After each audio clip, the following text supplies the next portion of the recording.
Hello and welcome back everyone, we Weeb Online, and today I'm gonna start a new series, What If Kid Naruto Defeated the Akatsuki. If you enjoyed this video, please give it a big thumbs up, and to watch more videos like this, subscribe to my channel and turn that bell notification on so you never miss an upload. Now wasting no more time, let's begin. To be honest, Kakashi had no idea why he had chosen that specific route back to Konoha. He wouldn't be dealing with the catastrophe he'd been stuck in if he had taken any other route. However, given the Fountain of Youth's characteristics, it had been unknown that it would stand in their way this time. In case someone decided to object to the fact that they had defeated Momochi Zabuza, one of the 7 swordsmen of the Mist, he had chosen a different route home than the one they had taken to get to Wave, and he led his team at a far faster pace than was typical for genin of their skill level. The demon of the Mist's death had been caused by a variety of extenuating circumstances, but he was aware from experience that by the time word spread, everyone would only hear that the rogue swordsman had been killed by Team 7, led by Hitaki Kakashi the copy ninja. The catastrophe that happened on the way back from the team's first C rank, which had gone foobar on day 1 and gotten worse from there, was also caused by the genin running faster than he probably should have. He had observed that all 3 genin, including Naruto, who was typically a fountain of energy, were quickly lagging behind and were too tired to continue when they had paused for a brief rest. Before they resumed their hurried pace back down the road, the team that had been running full tilt for Konoha had stopped near a clear pool of water, the source of which was flowing from a pile of rocks that stood in the middle of a rather peaceful-looking clearing. An ancient metal sign that read caution stood next to this pool of water, which appeared to be deliciously cold. Puberty.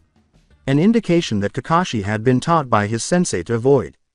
All 3 of the 12-year-olds rushed to the water and began drinking frantically before Kakashi, who was exhausted himself because he was still recuperating from the fight against the once famous Momochi Zabuza, could respond. After a few seconds, he was able to pull the children away, but the damage was already being done. Before his eyes, all 3 of the children began to rapidly shrink. 3 2-year-olds were where his students had been when they eventually stopped. Kakashi finally reached the gates of Konoha with Minato's son riding on his shoulders and Sakura and Sasuke under each arm after 2 exhausting days he didn't even want to consider, during which he had to continuously send his ninkin out for food because Sakura and Sasuke wouldn't eat the ration bars that were all he had on him at the time, clothes and diapers or items that could be used as diapers. The gatekeeper, who was surprisingly not Izumo or Katetsu, who appeared to have been assigned permanent gate desk duty given how frequently they manned the thing, smirked and said, "They should put a better warning sign on the Fountain of Youth. You're the second team in 10 years that's happened to.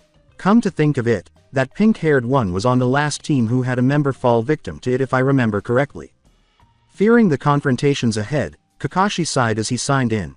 He had a gut feeling that Iruka would be a pain in the ass over this. When Naruto returned from one of his D ranks with a scratch that hadn't healed as quickly as the others, the man hadn't let him hear the end of it. He simply knew that Iruka would lose it when he learned that he had let Naruto become a 2-year-old, given that extreme reaction. He went to the Hokage Tower to make his report after entering his team's check-in details, getting a better hold of Sakura, and removing Sasuke from the sign-in table where he had placed him so he could write. An hour after reaching the tower, Shimura Danzo showed up as he was still reporting to the 3rd Hokage, who was holding a sleeping Naruto and had Sakura and Sasuke curled up at his feet. Danzo limped over to Kakashi's side and said, "I heard that there was an accident with the Fountain of Youth." Since it had been the same thing Danzo had been attempting to address for the previous 12 years, the Hokage sighed and said, "Yes, there was. Fortunately I have found appropriate guardians for all of those affected." "You're not entrusting Hitaki Kakashi with the Jinchuriki, are you?" replied Danzo. "Considering how well he did as the boy's instructor, I'd have to say that that's a bad idea." "No, I'm giving him to Yumino Iruka. Considering the fact that he's an instructor at the academy and therefore less likely to be sent on dangerous missions, he would be better equipped to provide a more stable environment for the child," replied the Hokage. "Why don't you just send him to the orphanage?" Danzo inquired, clearly preparing a plan. Considering his slightly malnourished condition, which is exactly as it was the last time he was this age, returning him to the orphanage would not be a good idea. Iruka has already agreed to take the child in, and has proven himself to be a reasonable and responsible person, especially when it comes to Naruto, several times over. The Hokage responded. Recognizing that the Hokage had won this time, Danzo turned to go. He couldn't protest that the Jinchuriki would be cared for by people who would put him in danger because of their close ties to his father, because Sarutobi hadn't chosen the boy's extremely careless godfather or Minato's broken pet. Iruka was an extremely logical choice, one that he couldn't protest without making it clear that he was attempting to make another grab for power, because he was a responsible adult who was adept at handling kids, particularly the one who held the Kyuubi. However, there was a benefit to Naruto being raised by the young Yumino. There would be little to no possibility that the boy would turn against his village because he was unloved, as some Jinchuriki have a tendency to do. He was on his way to the door when he suddenly remembered something. Actually, there are two memories. A pink-haired toddler curled up at the feet of a slightly younger third Hokage in one of the images, and a similar toddler ran around playing with a 6-year-old Asuma in another.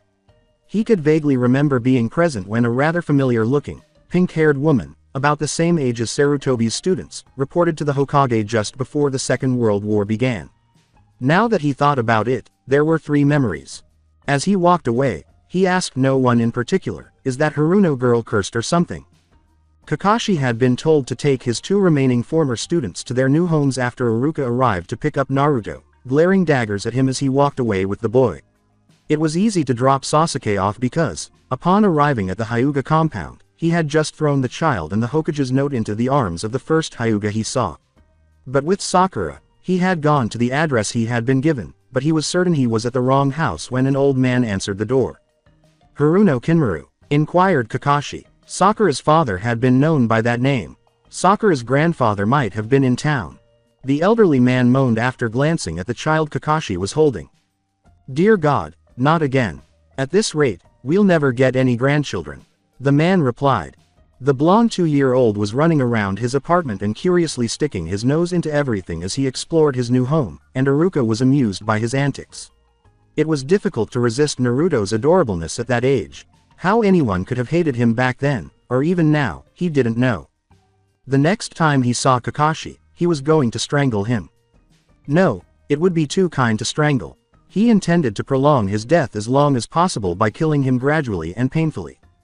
Naruto might as well have been dead, even though he was running around his apartment and technically alive. The Naruto he had taught, the one who had pulled practical jokes, eaten ramen, and been his favorite student, like a little brother to him, was gone forever.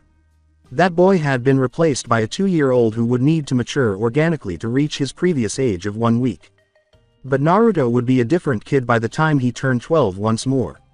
He would have been molded by an entirely different set of life experiences, yet he would still have the same appearance and perhaps even the same behavior at times. Looking at the child and realizing that Naruto was no longer there and that this little, scrawny child was all that remained of him was painful. He pondered for a moment whether he had been too quick to offer to take the child in as he watched the youngster run around his apartment. However, he couldn't back out of his promise to the Hokage and Naruto that he would take good care of the boy. As the Hokage had told him, he was unable to back down in this particular case because Danzo, a member of his council of advisors, would be waiting for the first chance to kidnap the child and use him in one of his many schemes. Naruto's life would be an absolute nightmare if that were to occur. However, he had sworn that he would never permit Naruto to return to the state in which he had first encountered him. His early pranks had been extremely vicious, and when he had first met Naruto, the boy had had empty eyes that his bright and frequently annoying smile had never quite reached, eyes that had lost almost all hope. He had no doubt that Naruto's pranks would have turned deadly if he hadn't connected with him the way Naruto had connected with him on the fateful day that Hibachi had sent the boy into danger, if he hadn't recognized a part of himself in the boy and taken an interest in him instead of ignoring him as the more seasoned instructors had advised, giving the boy hope that others would notice him and care for him as well. Naruto went to great lengths to obtain attention because he craved it and didn't care if it was good or bad. Iruka rushed over and grabbed the toddler out of danger before he began shoving everything small, sharp, and or poisonous he could find into the closest drawers and cupboards. This came as a sudden and rather startling realization that he hadn't child-proofed his apartment yet and that Naruto's hands were 2 inches from his spare shuriken pouch. When he was done, he discovered that he had nothing he needed to care for a small child, except for the diaper bag the Hokage's secretary had given him.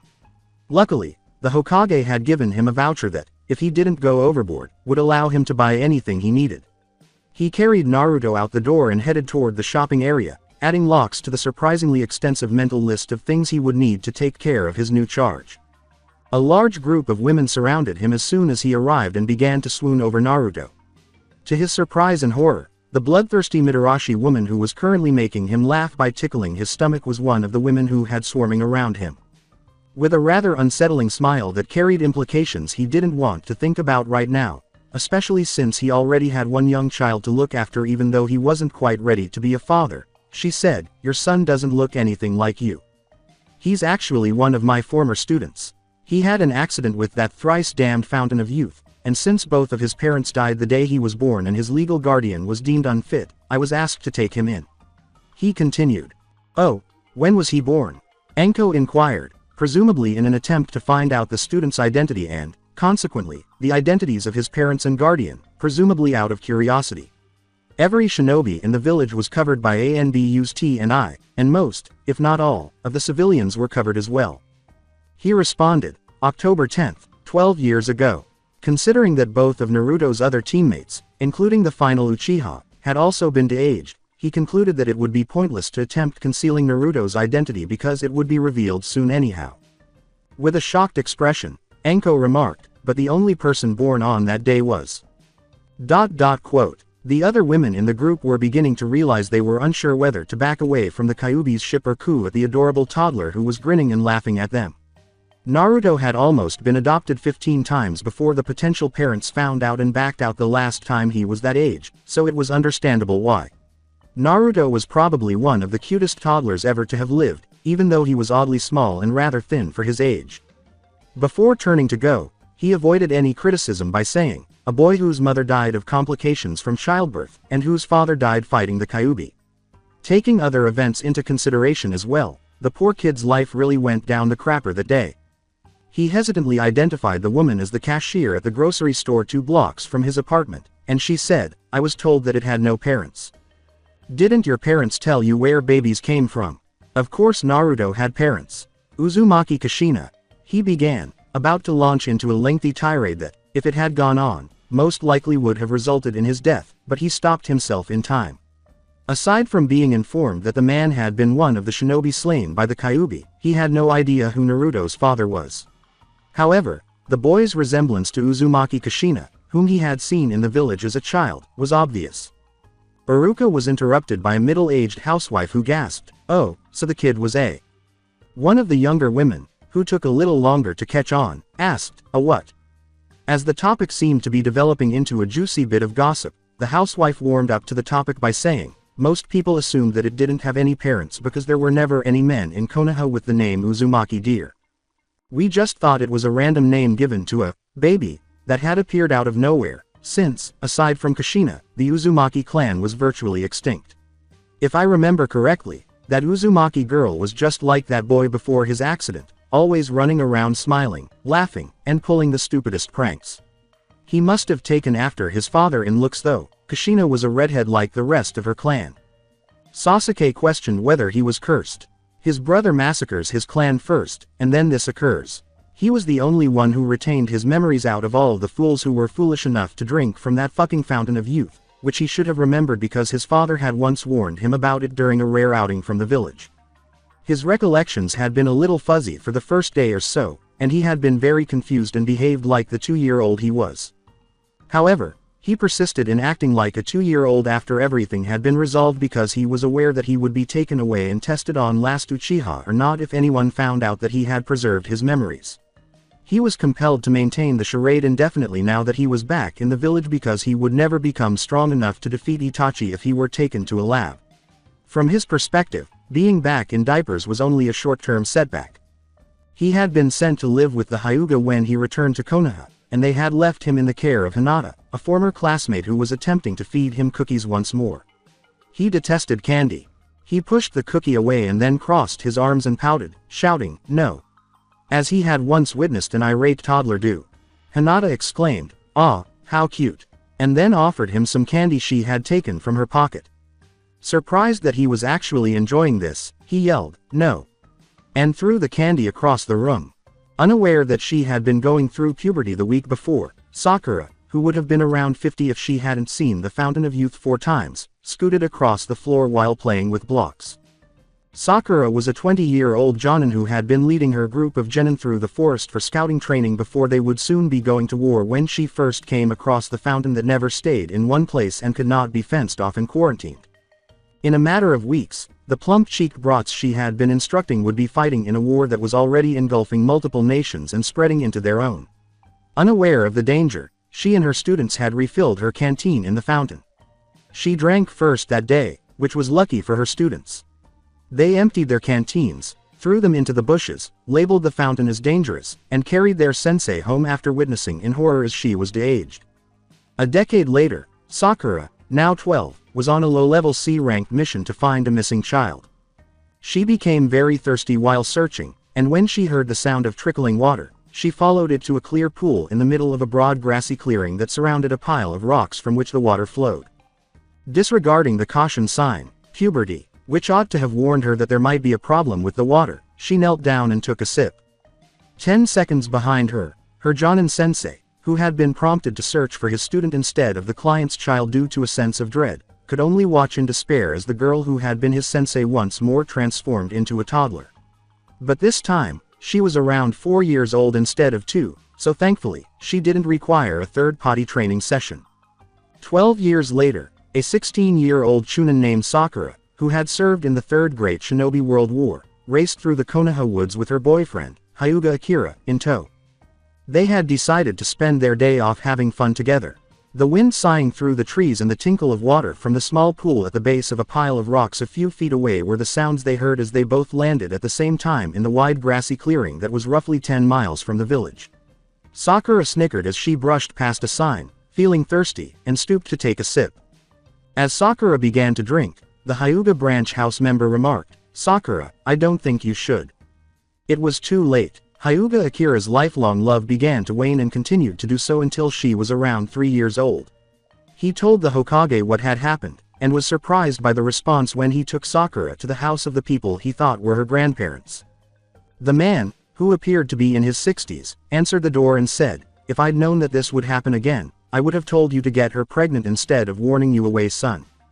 9 years later, while her own parents, now in their mid-70s, talked about what to do with her in the event that they passed away before she grew up or saw the fountain of youth for the 5th time, whichever came first, Sakura, who once more had the mental and physical capacity of a 2-year-old, sat playing with an old set of blocks that, unbeknownst to her, had been a gift from Jiraiya's parents 50 years earlier. And Yumino Iruka, exhausted from all the shopping he had done, plodded through the village as the sun was setting, utterly unaware of the guessing game that was beginning and the rumors that were circulating. During the day, Iruka had been going from store to store with a grumpy toddler, looking for everything he needed and trying to find the best deals. He went to buy the first item on his list, a small bed for Naruto, after buying locks for all the cabinets and drawers in his apartment to prevent him from getting into anything he shouldn't. He had been told that the boy would grow too big for a crib in around a year, but he would still need to buy a bed for the child. Before he finally made the decision to end the day, he would frantically buy diapers, a potty training toilet item, plastic dishes and kid-sized chopsticks, food, clothing, toys like kunai and shuriken, picture books because Naruto had been nearly illiterate the last time and it would be best to get a good start this time, and a million other things. He chose to stop at Ichiraku Ramen for dinner because he knew it was Naruto's favorite, even though he was exhausted and just wanted to sit down or get a head start on catching up on the sleep he would soon be losing. At first, it was weird to be there without Naruto sitting next to him and attempting to empty his wallet with his stomach, but as time went on, the strangeness became increasingly painful as the loss of a voracious blonde by his side solidified the realization that the Naruto he had known was no longer there. Chuki was overcome with memories of his happy blonde student when he placed a bowl of his favorite ramen in front of him. He hardly noticed when young Naruto began snatching and devouring the contents of his untouched bowl of ramen without waiting for him to feed him. He sighed sadly, gave up after a half-hour when his appetite failed to materialize, paid Chuki for the meal that the toddler on his lap had devoured, and left the half-full bowl and the ramen mess around it at the counter before trudging home with a sated and sleeping Naruto drooling on his shoulder. As soon as he laid Naruto down, he would spend the rest of the night putting things away and installing the locks he had bought because he knew that by then the Yamanaka girls' team would have already delivered his purchases to his apartment. When Hinata finally let him eat, Sasuke spent the majority of the day exploring the Hyuga compound in an effort to become acquainted with it because he would be staying there for some time. Since most of the things around here had been built with people much larger than he was now in mind, his size and physical age constantly hampered his progress. As a 12-year-old, he had frequently had to avoid obstacles that he could have easily climbed or leapt over, and on one particularly memorable occasion, he had fallen down a short set of stairs after misjudging the distance between them. Additionally, he had repeatedly found himself back where he had begun, at Hiyashi Hyuga's house, after clan members spotted him straying and chose to return him to his new guardians. Even though he had frequently struggled to break free from the grasp of those who discovered him, he had always been easily defeated. That had mostly been because he was unable to fight to the best of his abilities, or someone would notice something was wrong, end the game, and take him to the lab. He was utterly worn out and more irritable than normal as the sun sank. To their mutual surprise, he bit Hinata when she attempted to hold him in her lap during dinner. In actuality, biting was a very unsportsmanlike act. He had last bitten someone when he was 4 years old, and after receiving a spanking for his misdeeds, he was made to endure an almost endless lecture about why biting people was beneath the Uchiha. He was troubled by the ramifications of this shameful behavior. It seemed as though a part of him was making him act more like the toddler he was in real life than the preteen he remembered being. He only hoped that he wouldn't lose his memory because he started to worry that he was trying to remember his mother's face and that he wouldn't be able to get revenge on his clan otherwise. The reports continued to pour in, as they had all afternoon, and the third Hokage moaned. Right now, he was hearing a report from Karasu, who had heard a potentially disturbing conversation occurring in one of the local bars that the shinobi from the village frequently visited. It sounded as though someone had come perilously close to revealing the paternity secret of Naruto, which had prevented Iwa from seeing the boy for over 10 years. All of this nightmare began when the young Yumino boy made a thoughtless remark that caused rumors to spread throughout the community. Given how vulnerable Naruto was at the moment, he could hardly afford to have those rumors spread. Naruto didn't want this to happen in case the correct answer somehow reached Minato's old foes, but now everyone was attempting to guess who his father was. Luckily, no one appeared to have figured out the right response yet. However, he was aware that it would happen eventually. For the time being, it appeared that Naruto's likeness to the Senju he inherited from his mother's side of the family, the branch of the clan that had settled along the coast before they began intermarrying with the Uzumaki, who had established the island nation of Whirlpool long before Konoha was founded, was helping the child. Fortunately, those who were already aware of Naruto's true ancestry remained silent and allowed others to speculate, and those who were left to do so have so far almost all made incorrect guesses. The villagers believed that Tobirama-sensei's illegitimate grandson Arihiro Sato was the best candidate to be Naruto's father. Sato had a reputation as a player and had been snooping around Kushina for some time before Minato told him to leave. Since there were no contradictions with the information that Iruka had rather stupidly disclosed that would lead people to reject the idea and search elsewhere, it had greatly aided matters that the young Arihiro had been blonde and had perished in the Kubi attack before Minato had succeeded in sealing the monster away. Even after receiving a reasonable response, some people continued to look further because they were the ones he was concerned about. When the rumor began to spread throughout the bar, Kakashi was attempting to get so inebriated that he forgot he had even had Genin team. He had almost burst out laughing when he heard it. When Minato-sensei had calmly informed that Sato jerked that Kushina was unavailable and that he didn't appreciate him bothering her, he had been there. The highlight of his week had been witnessing Arihiro Sato, a notoriously fierce ninja who wasn't quite as good as, say, Minato-sensei or Jiraiya, just about piss himself. For months afterward, the man had been too afraid to even look at Kushina-ne. When someone began comparing a picture of Naruto, which was clearly taken a few hours earlier because the background of the picture was a chunin vest, to a baby picture of the Shodai Hokage's grandson Naoki, which was in a book about the Senju clan because they couldn't find a picture of that Sato jerk, he couldn't stop laughing. Considering that you could pick a random person off of almost any street on the continent and have a 1 in 7 chance of discovering that they looked like the Shodai and Nadaime Hokages, he thought it was a pointless exercise because a resemblance to the Senju would tell them nothing at all. The Senju clan itself is fairly large, with branches that have settled almost everywhere before marrying into the local population, despite the Senju family name being all but extinct. Indeed, he was descended from the Senju several generations ago. Iruka put the last lock on the kitchen cabinet that held his dishes inside. After completing that task, he could be fairly sure Naruto wouldn't hurt himself by getting into anything more hazardous than a box of large crayons that were meant for toddlers. He then made the decision to focus on the little bed that needed to be assembled so Naruto would have something to sleep on because he didn't want to risk rolling over on the boy if he brought him into his bed, even though he was exhausted and really wanted to go to bed. He could swear he heard something as he read the rather complex set of instructions. Oh gods, no. He realized it was too late as he hurried back into his bedroom, where he had left Naruto. Naruto had left his diaper on the bed and was at least halfway done urinating in the corner between his dresser and the wall. Iruka woke up multiple neighbors by yelling, "Naruto, stop peeing in the corner!" as he rushed to seize the boy. In the few months after he had taken in his age-reversed former student, Iruka had believed he had mastered the art of rearing a child. He thought he had figured out all of Naruto's peculiarities and became complacent after they had gotten into something like a routine after a series of surprises early on. Naturally, that was before he was going to bathe Naruto one day and the naked toddler squirmed out of his hands, fell to the floor, and fled the bathroom before he could get up from his kneeling position. The child had been heavily covered in his lunch, which had mostly gotten on him rather than in him. Then, before he could grasp him, Naruto dove out of the closest open window.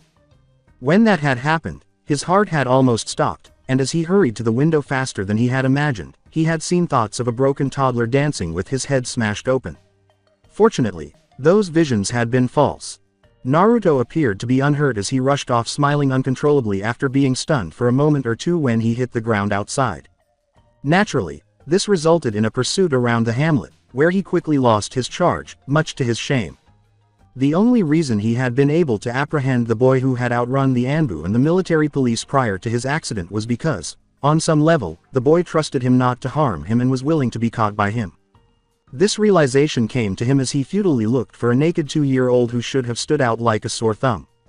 When he wasn't in his playpen at the academy or the mission's assignment desk, he was normally safely strapped into a stroller whenever he left the apartment, so even while this Naruto trusted him, he likely wanted to see all the places he hadn't been able to. But he had to bring the youngster back before something bad happened since there were simply too many risks in the village for him to let him explore to his heart's delight. After a few hours of desperate searching, he eventually located a dirt-covered Naruto close to a genin team that had traveled from Suna to attend the chunin examinations. The dirty kid was extending his arms to a red-haired youngster who was about Naruto's age and had a gourd strapped to his back. The boy wanted to take him up. Given that Suna was Konoha's ally, he was less anxious about the youngster being among these children than he would be about him being with shinobi from other nations. If the youngster had encountered someone from Kiri or worse, Iwa, he could only imagine the kind of catastrophe that would have ensued. He said to the boy who was staring at Naruto with bewilderment and displeasure, "Naruto wants you to pick him up. Would you help me get him back to my apartment, if you don't mind?" The boy lifted Naruto up fairly hesitantly, as if he had no idea how to hold a child at all, but it seemed that he hadn't mind. After he gave the child some advice, Naruto was no longer treated with contempt. But when he observed the shocked expressions on the faces of the boy's teammates, he questioned whether he had made the correct choice.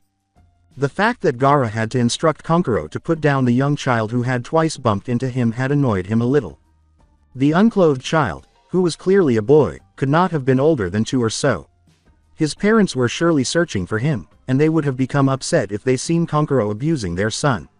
When he was placed back on the ground, the youngster did not flee as he had anticipated. Instead, it put its arms out to him, whispered, "Up," and gazed up at him with impossible to wide watery blue eyes. Until a few seconds later, a Konoha chunin with his hair pulled back in a ponytail and a scar across his nose informed him that the child wanted to be picked up. He had no idea what the child had desired. It had urged him to pick it up, the demon of the sands from which kids fled, shrieking in fear. Furthermore, he was willing to trust the man who was meant to be caring for the youngster to take him all the way to his apartment. He introduced himself after learning the proper technique for holding a child from the startlingly trustworthy man. He was a teacher at the ninja academy and went as Yumino Iruka. Iruka had taken in Uzumaki Naruto, a blonde-haired, blue-eyed, dirt-covered toddler, after an accident had left him without a proper guardian. Following the introductions, he had spent the next few minutes transporting Uzumaki Naruto, a little, surprisingly weighty, and slightly squirmy bundle, to the man's residence. When he and his companions arrived to the flat, they were astounded that despite his remarks about resetting the traps as soon as they departed, the man had remained so foolishly naive as to let them inside. He handed him and his brothers some food and beverages when they arrived to chunin Iruka's flat, and then asked him to assist in washing the youngster who didn't seem to want to be put down just yet. He was unsure of how to handle the trusting residents of Konoha because it was an unfamiliar and weird area. Similar to the majority of Suna's residents, they could be safely disregarded because killing them wouldn't confirm his presence and would be futile. However, how can you disregard someone who trusted you enough to let you pick them up? If someone was willing to let you inside their flat with no hesitation, even if it was just this once, how can you ignore them? How did you disregard those who didn't scream, run, or tremble in terror when they saw you? Sasuke made another attempt to enter the Hyuga family library, which was off limits to children under 5 and uninvited non-Hyuga. He didn't really have anything else to do just now. After what had seemed to be his 100th unsuccessful effort to enter the library, he found himself using a particularly ugly swear word. Normally, he had been quite unflappable since the massacre, letting nothing touch him as he focused on getting revenge. He may have been heard by Hyuga Hiyashi, who happened to be walking by at the time, because the guy quickly grabbed him up and gave him a few slaps on the back while stating, "You will not use that sort of language in my home." As the Hyuga put him down, he was embarrassed to see tears in his eyes from the shock and the pain. He was determined not to cry. This was going to get him retributed. He was determined not to cry. He was so frustrated by Hiyashi's easy entry into the library that he heard him mumble, "I'm beginning to wonder why Fugaku and Makoto didn't drown their kids at birth." He was surely going to receive his retribution. It was particularly hard when you were old enough to be a great-grandparent and should have been spending your twilight years spoiling your great-grandchildren until your grandchildren arrived to take them home. Raising a young ninja was exhausting the first time around, and even more so the second and third times. Because of this, Sakura's parents had to use their quickly depleting retirement money to pay genin teams to babysit their child, who ought to have left the house and begun a family of her own long ago. Today, the genin team that belonged to Metagai was taking care of Sakura, who was once again a toddler, while Mr. and Mrs. Haruno got some much-needed rest. As they sat on the floor playing together, Lee joyfully rolled the ball back to young Sakura. He enjoyed observing her as she was a rather sweet and upbeat youngster. Ten and Neji were chatting about the Uchiha boy's recent adventures in the Hyuga compound in a corner a little distance away. The boy was apparently a mischievous, spoiled, and short-tempered youngster who never got tired of sticking his nose in inappropriate places. Watching him play with Sakura, Gai-sensei had a thoughtful expression on his face that also contained a trace of regret. At last he said, "What is it, Gai-sensei?" As he watched Sakura roll the ball back to him, Gai-sensei muttered, a little mournful, "I'm starting to wonder if I should have taken that woman up on her offer." He questioned, "What offer?" She said that her biological clock was really ticking and she was starting to get very desperate, and wondered if I would be willing to get her pregnant, answered Gai-sensei. Neji seemed far more appalled than the circumstances called for when he exclaimed, someone actually wanted Gai-sensei to reproduce. The Hokage felt like constantly hitting his head against a wall on the day before the chunin exams began. The day had been little more than mildly annoying until one of his assistants rushed into the room and told him that contracts had been signed to that effect and that Konoha had secured this year's choice summer hosting slot and the bragging rights that came with it, provided the last of the Uchiha would take part. If Konoha were to renege on their agreement, the village's standing would suffer and they would never be able to hold the more popular of the two chunin exams that were held annually. Customers would go elsewhere and take their money with them since Konoha was unable to adequately display its emerging abilities. In the 4.5 years since a Uchiha had last appeared in the competition, the V had been waiting for the spectacle, but the show's main attraction, as it were, was only 2 years old and had been temporarily removed from the ninja program until he could be retrained. Many had hoped for an encore after Sasuke's cousin Satoshi's impressive performance in Lightning. However, he could only provide a Uchiha Sasuke, who would surely flunk before the exam even began because he was too young to understand what was happening. It would be hoped that those Hyuga who survived would be accepted as replacements. Before pinning the paperwork that had arrived the previous evening to his shirt, Hyuga Hiyashi observed his older daughter meticulously dressing the yelling Uchiha brat in a bright blue outfit with a yellow duck on the front and the Uchiha fan sewn on the back. Although it had been firmly emphasized that the youngster was to be left just inside the front door with a couple of toys to occupy him till time ran out when the papers had been presented, he had the impression that the female would accompany the child all the way to the exam room. One day, Hinata would be an excellent mother. Like her own mother, she was much more adept at caring for people than at fighting. The clan didn't want a mother in charge, so it was unfortunate that he had to force her. Iruka complained as he shoved the packet with Naruto's documents inside his overalls front pocket. The Hokage had ordered that the temporarily reformed Team 7 be given the same opportunity to enter the exams as every other team, so he had been tempted to, accidentally, leave it at home. This meant bringing the paperwork with him when he left Naruto at the academy, where the first part of the exam was to take place. The Hokage had told him that he had no choice because of certain contractual obligations and that there was almost no chance of him entering, much less passing the first phase, so Naruto was in no danger at all when he attempted to point out that he was much too young to be taking the exams the night before. He straightened Naruto's small, hazy bag again and then moved aside to let the youngster run free among the genin, who were all much bigger than him. Naruto hurried over to greet the Suna sibling team, whom they had seen roving the village a couple of times since the day Naruto had escaped during bath time. With a sigh, the Harunos placed their daughter just inside the building's front door, where the chunin exams, first stage, was to be held. Their lone child took the exams for the third time, and this time it was a few years earlier than they had anticipated. After she failed to arrive in the room where the written portion of the exam was to be administered, they would have wished her luck, but she would not have understood, and it wouldn't have mattered anyway because they would just need to pick her up in about an hour. They were just about to leave when the genin crew that had been watching their daughter the day before showed there. Sakura was greeted with a smile by the teacher's clone, who then approached her, lifted her, hurled her into the air, and caught her falling. This made Sakura giggle joyfully, while Kinmaru let out a sorrowful sigh. He could hardly recall the age at which he was able to launch his child in such a manner. He was old and broken now, and he was rearing his daughter again instead of a vast number of grandchildren and great-grandchildren to lavish affection on. Since he was positive the child would not be led inside the room where the first part of the exams was to be held, Gaara rather unwillingly placed the little blonde toddler he had carried upstairs outside the door.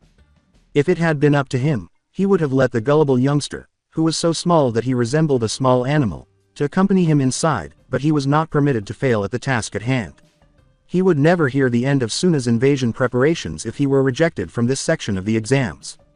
He was still a little amazed by the level of trust the boy and his guardian had in him, even though he had been here for more than a week, getting to know the facility and its residents. Being in a village where no one screamed when he was seen, where one of the shinobi had welcomed him into his house and let him eat at his table, and where a few of the shops had even ventured to undercut him, was kind of weird. It was annoying, but it also felt kind of nice. As he let Sakura down outside the room where the exams would be held, Lee added with a smile, "And this is where the ride ends." Sakura was a joyful child who was enjoyable to be around. He wanted to spend more time with her as a result. Regretfully, he was unable to accompany her to the tests. He told the child who began pulling the leg of his spandex leotard and pleading to be taken up again, "I shall see you once more when the test is over." Gently, he released her hold and gave his sensei his documents before entering the doorway that would lead to the remainder of his ninja career. It was doubtful a year ago that he would have a career at all. When Hinata noticed little Sasuke's comrade standing near the door of the room where she had been instructed to report for the chunin exams, she blinked in slight surprise. She wanted to pinch Naruto's little cheeks since he looked so cute with his orange shirt, little green overalls, froggy bag, and Uzumaki spiral on the front. Unfortunately, she would be much too old for him when he turned into the boy she had a crush on again.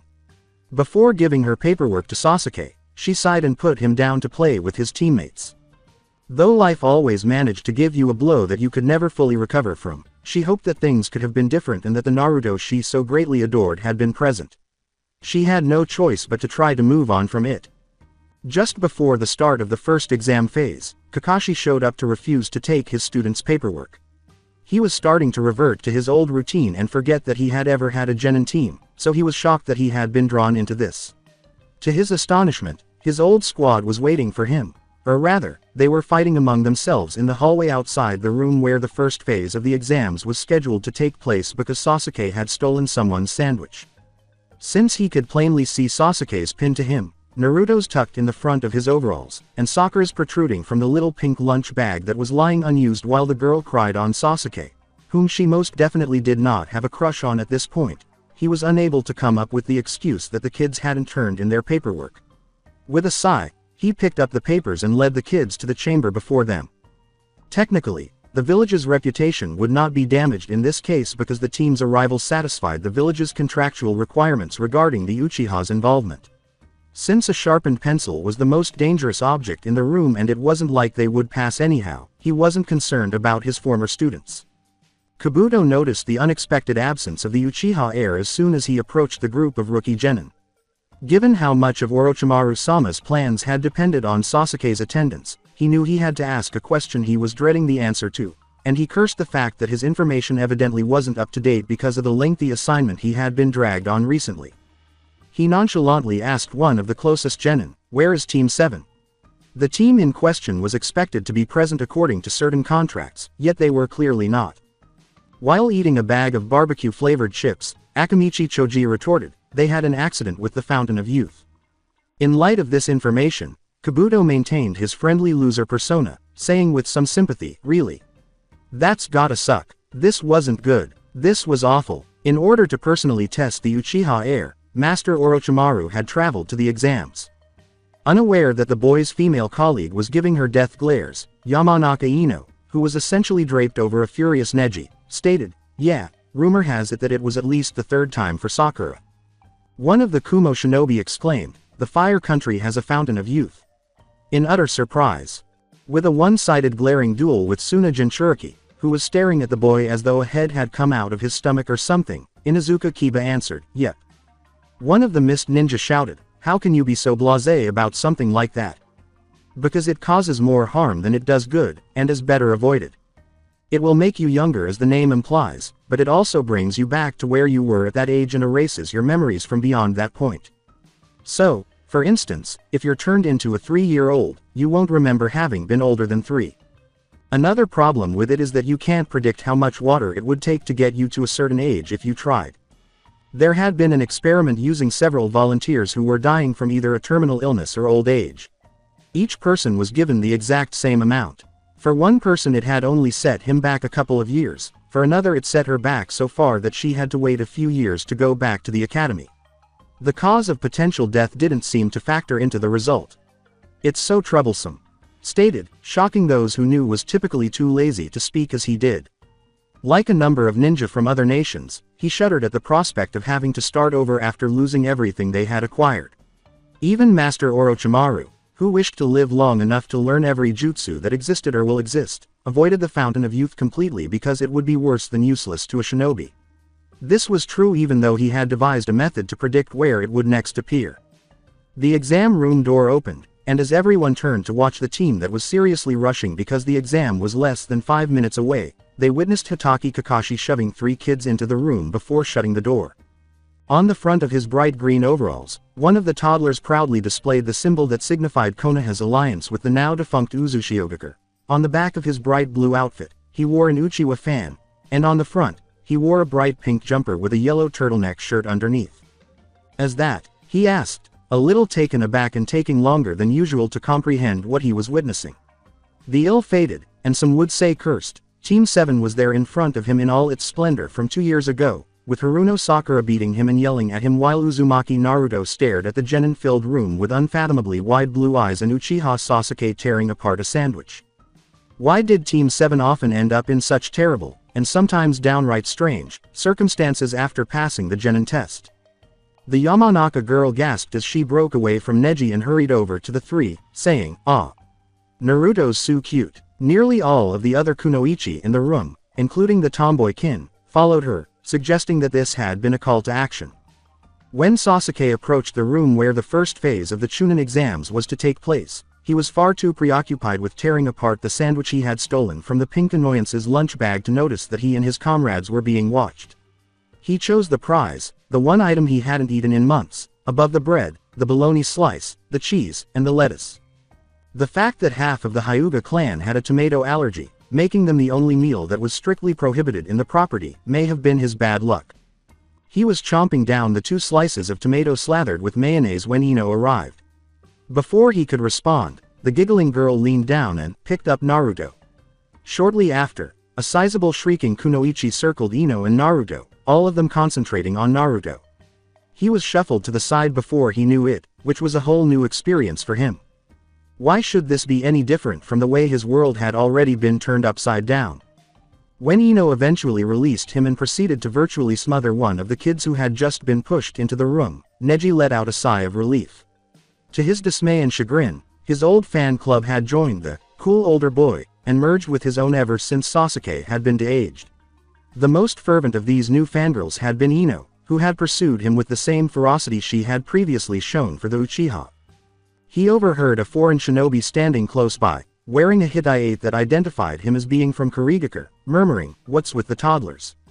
He answered, "That would be the current Team 7. "Current?" inquired the other adolescent, who seemed to sense a backstory in his answer. Last year's Team 7 was disbanded after Shimura was killed by an intruder deterrent system during a round of doorbell ditch. According to him. The child questioned with interest, "What about the year before last?" There wasn't one. The last Team 7 to pass before them was 6 years ago. They were disbanded 3 months later after their Junin sensei and one of the team members who had dove in to rescue him drowned in a vat of beer. The one before that was killed when a building in the red light district landed on them after it was knocked over by the Kyuubi. The one before that did manage to make it through the Chunin exams, and the 2 survivors were folded into Team Minato. He continued, describing the past Team 7's before the child began to inquire further. He had discovered all of this after hearing rumors that the Team 7 curse had begun to spread following the Uchiha brat's relocation to his clan. "Ah, so they're basically the local equivalent of Team 4, remarked the kid. Admittedly, he was intrigued by the Team 4 that the foreign teen had brought up. The plot would have been intriguing if they were similar to Konoha's Team 7. He turned to question the lad about Kurigakure's Team 4, but he never heard back since Ibiki and the proctors entered the room at that very time and ordered everyone to quiet down. Shortly after entering the room and taking command, Ibiki shook a little when he saw what one of the missed kunoichi had placed on the floor. He was now leading the way to retrieve a test sheet and a number. A particular set of scars on his arms ached phantomically as the thing drew closer. The creature's godfather, who also happened to run one of Konoha's better spy networks, had given it a stuffed duck for its birthday the last time it was 2. After all, who would give the Kyuubi's ship a birthday present? Someone had the brilliant thought that there may be a message concealed in the duck, so they sent a subordinate intelligence department employee, him, to get it. Even now, the screams of "mine, mine, mine," and the red eyes, claws, and teeth continued to haunt his nightmares. Even though it was incredibly petty retaliation, he felt a little feeling of satisfaction from stealing every birthday gift that hadn't been given to the little animal in person for the previous 10 years. The other Junin who had genin teams that were entered in the exams were waiting for their students to finish when Kakashi entered the room with a sigh. Surprised by his appearance, Guy replied, "Kakashi, my eternal rival, may I ask what you are doing here?" He sank into an empty chair and said, "My team's been entered." Asuma scowled in response. Kurenai inquired, "Is there something wrong?" Asuma inquired, "What were the rules of the first test again?" "The posted rules, or the actual ones?" he inquired. In response, Asuma said, "The actual ones. Basically it's a test on intelligence gathering. If the team is caught cheating 5 times, they're out. There is a psychological element to the test as well in which the students are caught between a rock and a hard place and given the option to quit." He explained. On the irascible Guy, something appeared to dawn. So if your students don't cheat because they can't read or write, and don't quit because they don't understand what's going on? Guy began. Naruto grinned at the attractive woman who placed him on a chair facing a pencil and a sheet of paper. As Daddy Iruka sketched on the paper he was not allowed to touch, there must be time to draw quietly. However, Daddy Iruka wasn't present. Gaara was. Gaara was liked by him. Perhaps Gaara would read him a story later as he sat on his lap. When Sakura saw the document in front of her, she grinned broadly. It was time to draw. She cherished her time spent drawing. However, there were no crayons. It was fortunate that her mother packed crayons and extra paper in her lunchbox. Her sandwich was taken from her lunch bag by the cruel black-haired boy. She detested him. Sasuke let out a sigh when his test was placed in front of him and he was lifted into a chair. He had not anticipated participating in the Chunin tests in this manner. He had anticipated coming in here, grabbing everyone's interest, and proving to them that he was the greatest of the greatest. He was really tempted to respond to the test's questions, but he refrained since he knew that if it were discovered that he wasn't mentally too, he would be subjected to experiments. He would observe the behaviors of his teammates and learn from them. Ibiki wanted to hit the wall with his head. Rather, he maintained his composure while delivering the prepared speech upon hearing that he would be serving as an exam proctor this year. He had children ages 6 and up in mind when he drafted the rules for this section of the test. This had never occurred to him in a million years. They passed because, at the very least, they answered the 10th question correctly and had not resigned or been caught cheating. Of course, they had passed because they were too young to comprehend what was happening, but he couldn't fail them for that reason under the exam's rules. Mitarashi Anko flew through the window in the middle of the speech. The rest of the teams were startled out of the mood he had been carefully fostering by her loud and ostentatious entrance. It would be pointless to continue after this point, now that the mood had been upset.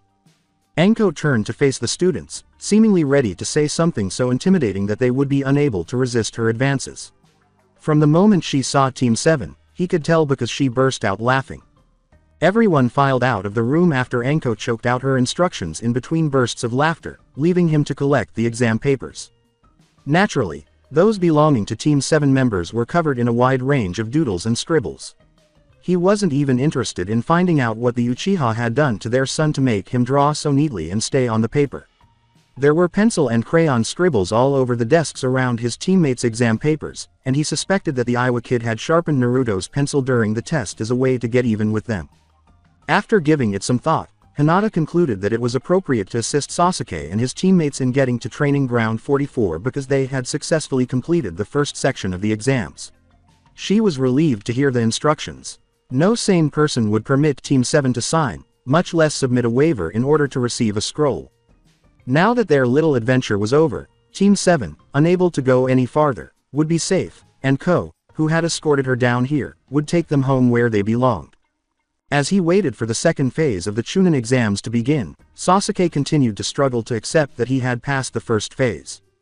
He made the decision right away to move forward and not let his teammates spoil it for him after realizing how far he had already come while posing as a 2-year-old. He held out his hand and was about to yell at the woman who was handing out the waivers until she gave him his teams, but to his surprise, she gave them to him without asking.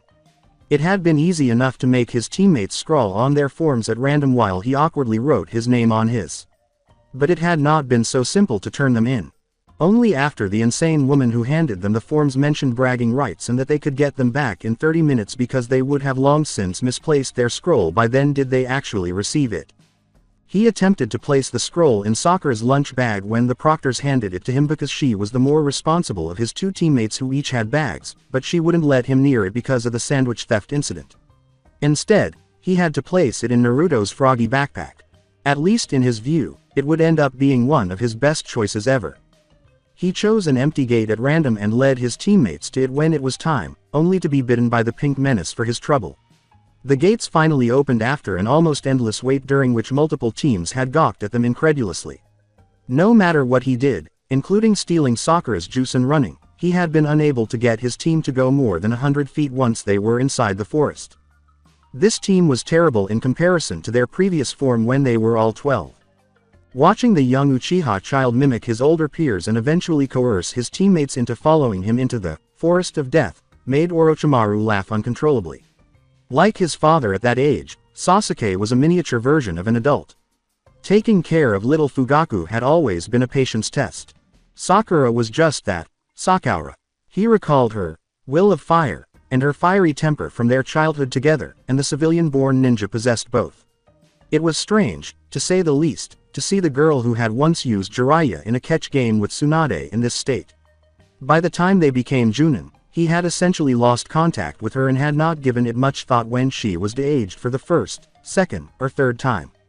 The Jinchuriki resembled his father a lot, but based on everything he had heard and seen thus far, Naruto was actually his mother's child, bright, brazen, and fearless. He was relieved that he had left the village while the boy was growing up and only returned after he had returned to toddlerhood, given the child's resemblance to his mother. He didn't think he would be able to handle that family's crush on him for another generation. Kushina had been something else, but the majority of his former fangirls had been tenacious. If little Minato hadn't attracted her attention and eventually snatched her away from him, he wasn't sure what he would have done. Since it wouldn't be acceptable to let the Uchiha child's eyes get hurt or destroyed, he made the decision to watch the three until the proctors arrived to pick them up. Though they were postponed for another 10 or so years, his plans for Sasuke were not entirely thwarted. 15 minutes after the teams had entered the forest, the mist team that had taken the next gate over showed up. He made the decision to stay out of sight and watch as they got closer because he could easily get there in time to kill them before they caused any significant harm. He watched as the Mist Genin team leader strode over, picked up Naruto, and removed his frog-shaped backpack before letting the youngster fall to the ground. He almost instantly found himself facing a furious, red-eyed toddler with claws and fangs, proving that to be a near-fatal error. With a cry of, "Mine! Mine! Mine!" the child immediately began tearing up everything on the Mist Genin that he could get his hands on, including the flesh and the bottom of the Mist Genin's pack. The Mist Genin dropped the scroll in Naruto's bag and fled, deciding that discretion was more important than bravery, especially since the toddler's arms were so close to a crucial part of the body. Not far behind were his terrified teammates. Not even realizing that their scroll had dropped out of their leader's torn pack along with a number of other items, Team 10 watched as the Mist Ninja ran for it and landed next to Naruto, who was now clutching his frog-shaped backpack defensively. Sakura sat munching on some carrot sticks she had been storing in her bag while Sasuke stood close by, appearing somewhat taken aback by what had transpired. Choji and Ino turned to face one another at the same time. At the same time, they asked, "Are you pondering what I'm pondering?" Choji questioned, "Use Naruto to try to take over the world." "What?" Ino exclaimed as she eventually took in Choji's response. Choji blurted, I mean bait." Ino confirmed, "Yeah, bait." As he joined his teammates in capturing Team 7, Shikamaru muttered, "Troublesome." This put an end to the many plans for world dominance that had begun to take shape because of Choji's fixation with Saturday morning cartoons and in which using Naruto would have been a feasible option. To him, taking over the world would be too much work, and then governing it would be too much trouble. After using Naruto to obtain a scroll for Team 7, Team 10 entered the Forest of Death, and carried them to the tower a day and a half later. As Ino and Choji attempted to decipher the clue on the wall, Shikamaru set Naruto down, whom he had been the only one courageous enough to carry. To the surprise of that poor unfortunate sound team, using the toddlers as bait had worked perfectly. Unlucky and poor, who was he to make fun of? The best part about that was that he had done almost no work at all, which made it absolutely hilarious. The high point of his day had been seeing that large man, practically wrapped in bandages, scale a tree to escape Naruto. Sasuke opened one of Team 7's scrolls, which had been safely stored in Naruto's backpack after the boy had thrown a fit when they'd tried to store them in their supply pouch and pushed Naruto into doing the same with the other, while Choji and Ino struggled with their scrolls after deciphering the meaning of the poetry on the wall. Since completing this section of the exam was of immediate concern, he would study at his leisure later. There was something strange about the Uchiha boy that he couldn't quite explain. Two chunin materialized shortly after the scrolls were opened. If he recalled correctly, he recognized Kamizuki Izumo and Higane Katetsu as the duo that was nearly always assigned to gate duty or to menial tasks around the Hokage Tower and administrative complex. From his perch atop Team 7's scrolls, Katetsu glanced around in bewilderment before lowering his gaze. He almost collapsed in shock when he did so. Katetsu shouted, "You have got to be fucking kidding me." Instead, Izumo paused his team speech to turn to face his partner and see what had so shocked him. After he recovered from his own shock, Izumo said, "I'd better get Iruka." After regaining his composure, Katetsu said, "Yeah. Kakashi and the proctors will no doubt be relieved to learn that they're alive. Maybe we should drop by the ICU once our shift's over." Izumo said before he disappeared, presumably to call their former academy instructor, "Yeah, we should do that, they'll need some cheering up." Poor Ibiki, if I had that happen to me, I wouldn't want to survive. Pity he will though. As Izumo was saying, congratulations on passing this portion of the exams. You will have to remain at the tower until the second phase is over and all passing teams have arrived. You will find that the tower is fully stocked with all of the necessary essentials as well as a few extra amenities. The training rooms are on the second floor, the library is on the fourth floor, the swimming pool is in the basement, and the arcade is located on the fifth. Due to noise complaints, the arcade closes at 10 p.m. sharp. If you go through the door behind me, one of the tower employees will hand out your room assignments. Katetsu continued. After the chunin dismissed them, Shikamaru picked Naruto back up and proceeded through the door that Katetsu had indicated. Ino and Choji each carried a member of Team 7 after them. Iruka-sensei appeared out of nowhere, rushed towards him, and grabbed Naruto from his arms as soon as he was in the corridor. He then gave the little child a bone-crushing hug.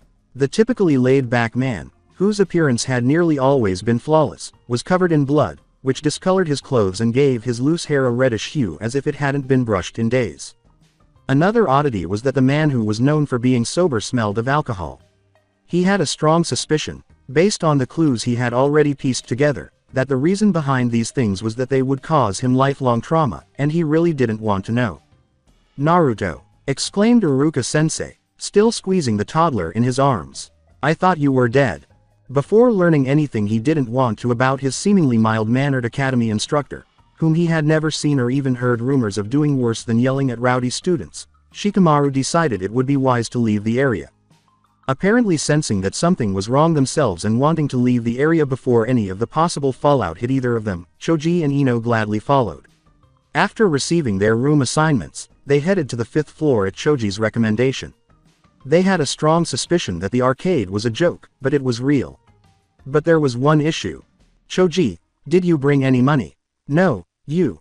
"No, Ino." "No, shit." They then waited for the other teams to arrive, which invariably turned out to have no money for the arcade, spending a large portion of their time in the training room or the library.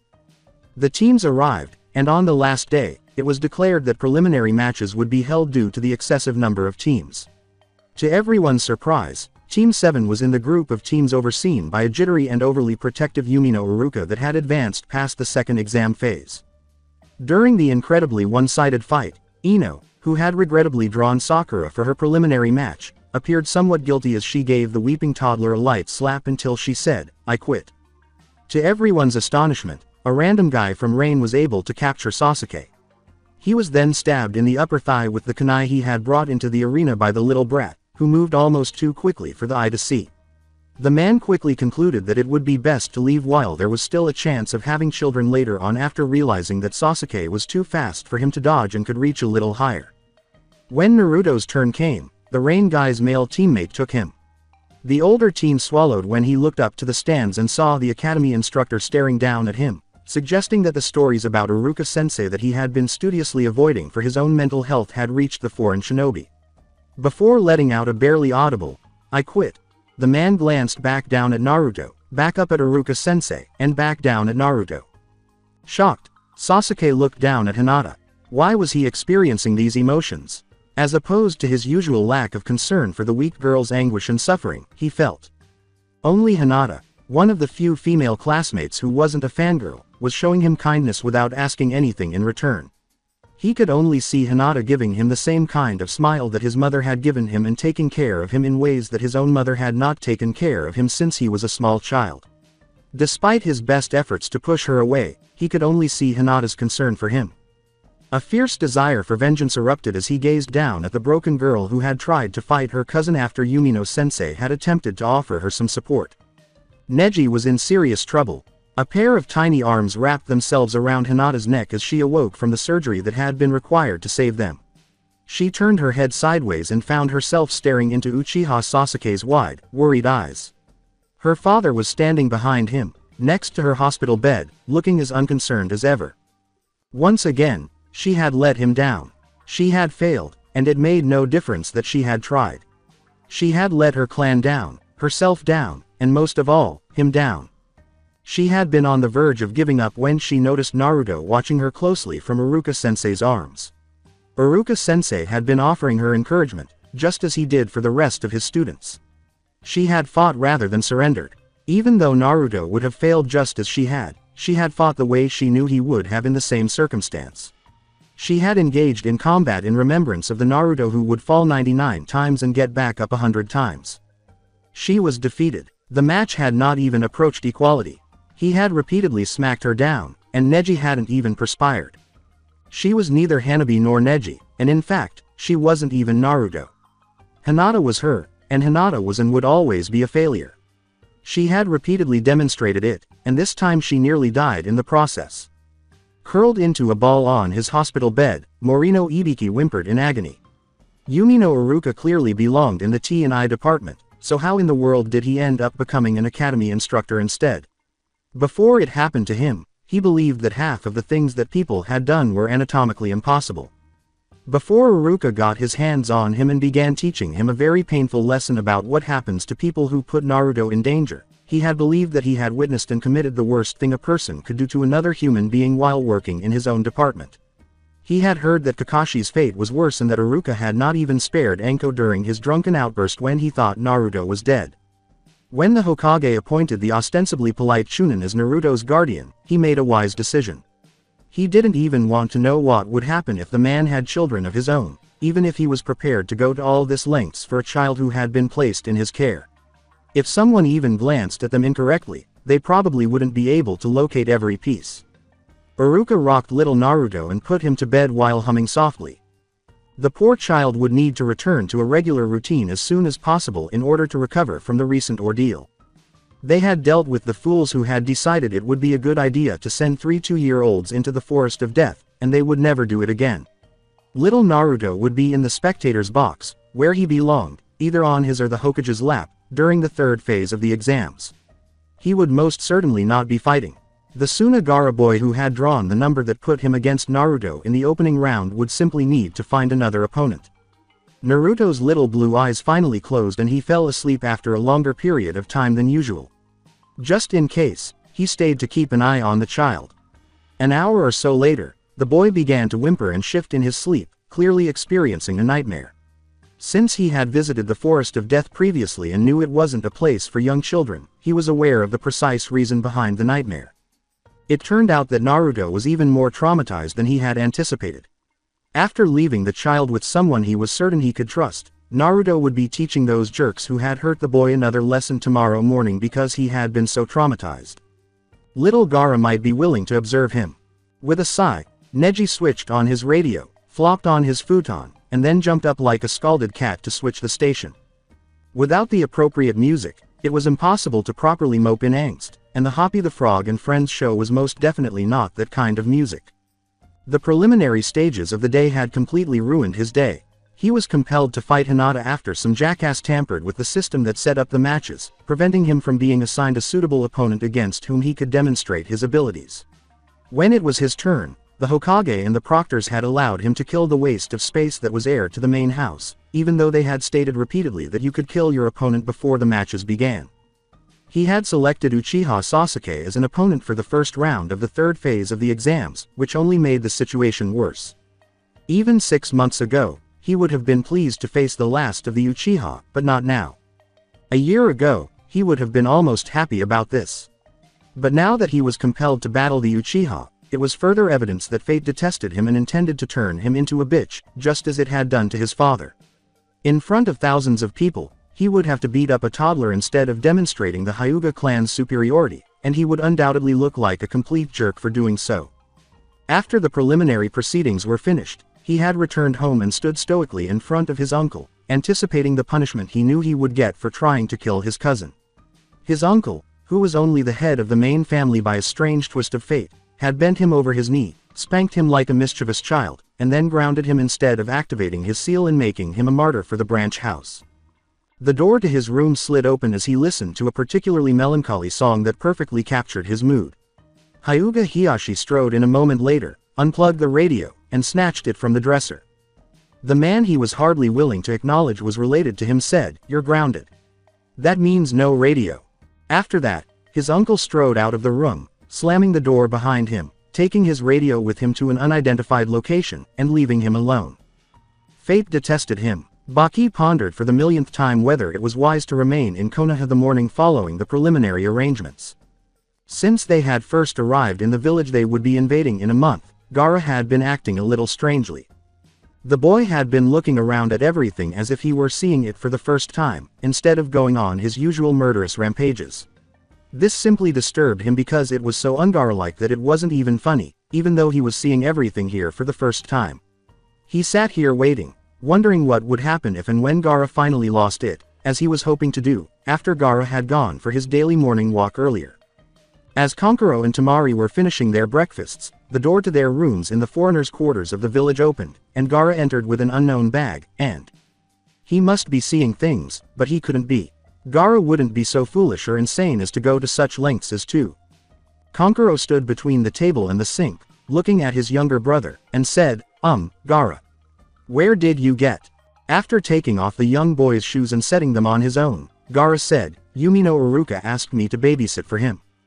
The blonde toddler was startled when the plate Kankuro was holding dropped to the ground and broke. Gaara turned to give his elder brother a fierce look. Gaara yelled, I'll kill you if you do that again. Now, all right, they were in familiar territory. At that point, Gaara began to try to soothe the young child by giving him a hug.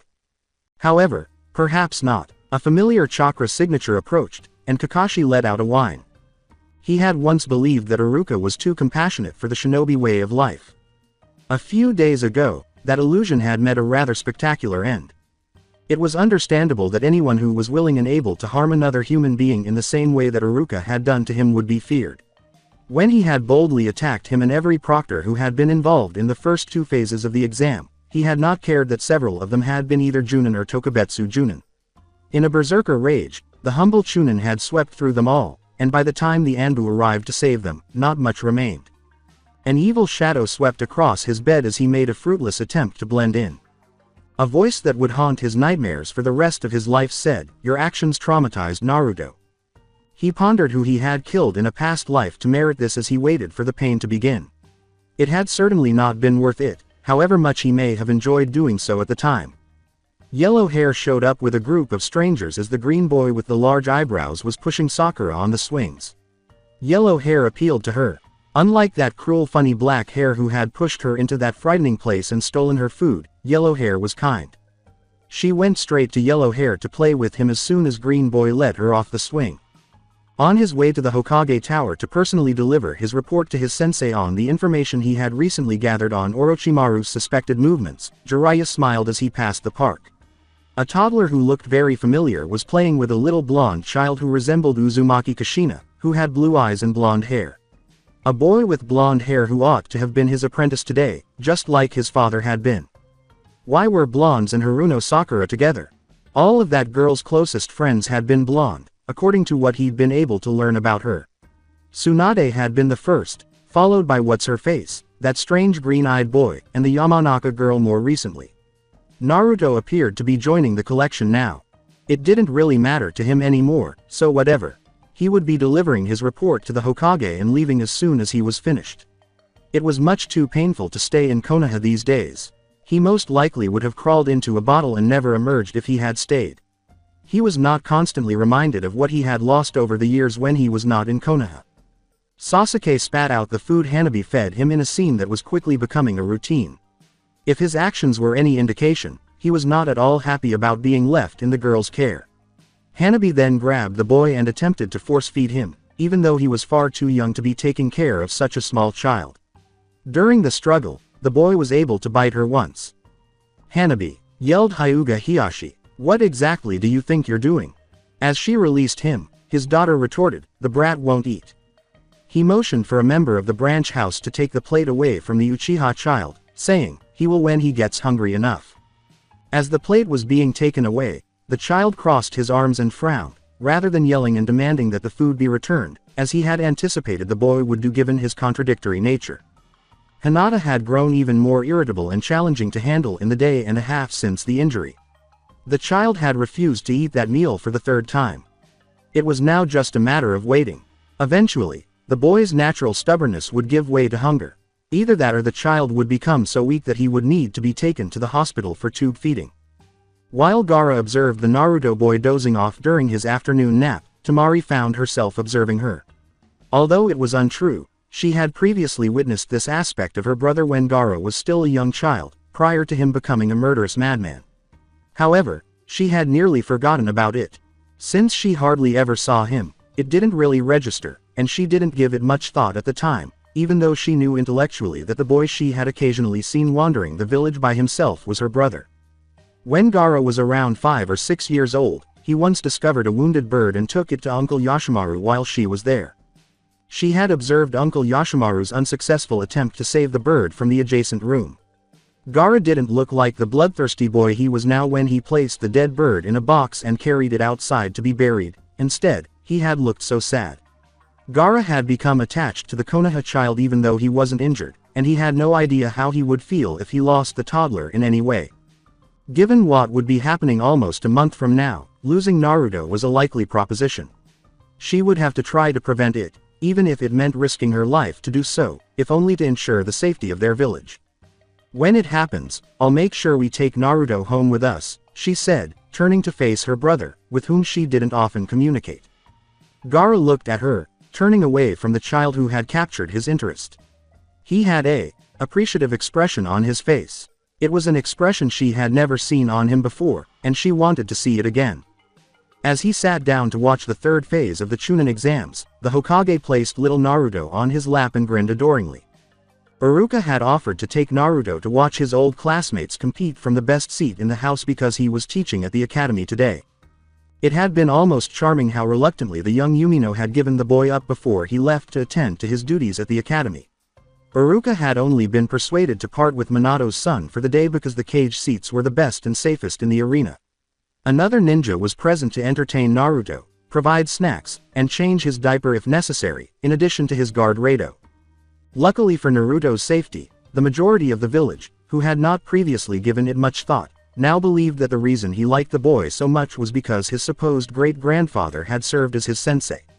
Since those rumors were the main thing preventing most people, especially Minato's enemies, from looking more closely at Naruto's mother's background in order to identify another potential explanation, he had done nothing to refute them.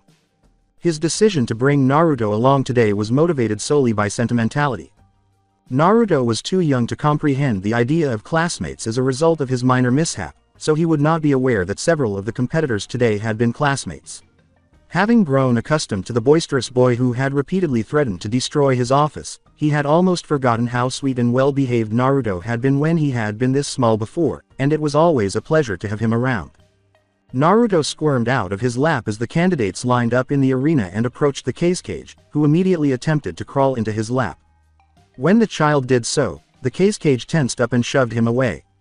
Ironically, you would think that a father of 3 would be more understanding of the mischievous behavior of a young child. However, it was highly probable that the man's children had been raised by servants and hardly ever saw him, given what he did to his wife and youngest son. Unfazed, Naruto tried a few more times to crawl into the man's lap before he and the cage got up to formally begin the third phase of the chunin exams. The first match, Uzumaki Naruto of Konoha vs. Gaara of Suna, has been cancelled because Naruto's guardian has withdrawn him from the competition. Gaara wins by forfeit. Proctor Shiranui Genma made the announcement. At this, the crowd jeered. Anyone who has any problems with this can take them up with Yumino Iruka, said Genma. The crowd suddenly fell silent after apparently hearing the story of what the man had done to the exam proctors. Genma declared, next up is Uchiha Sasuke vs. Hyuga Neji. Fortunately, Sasuke's guardian has allowed him to compete.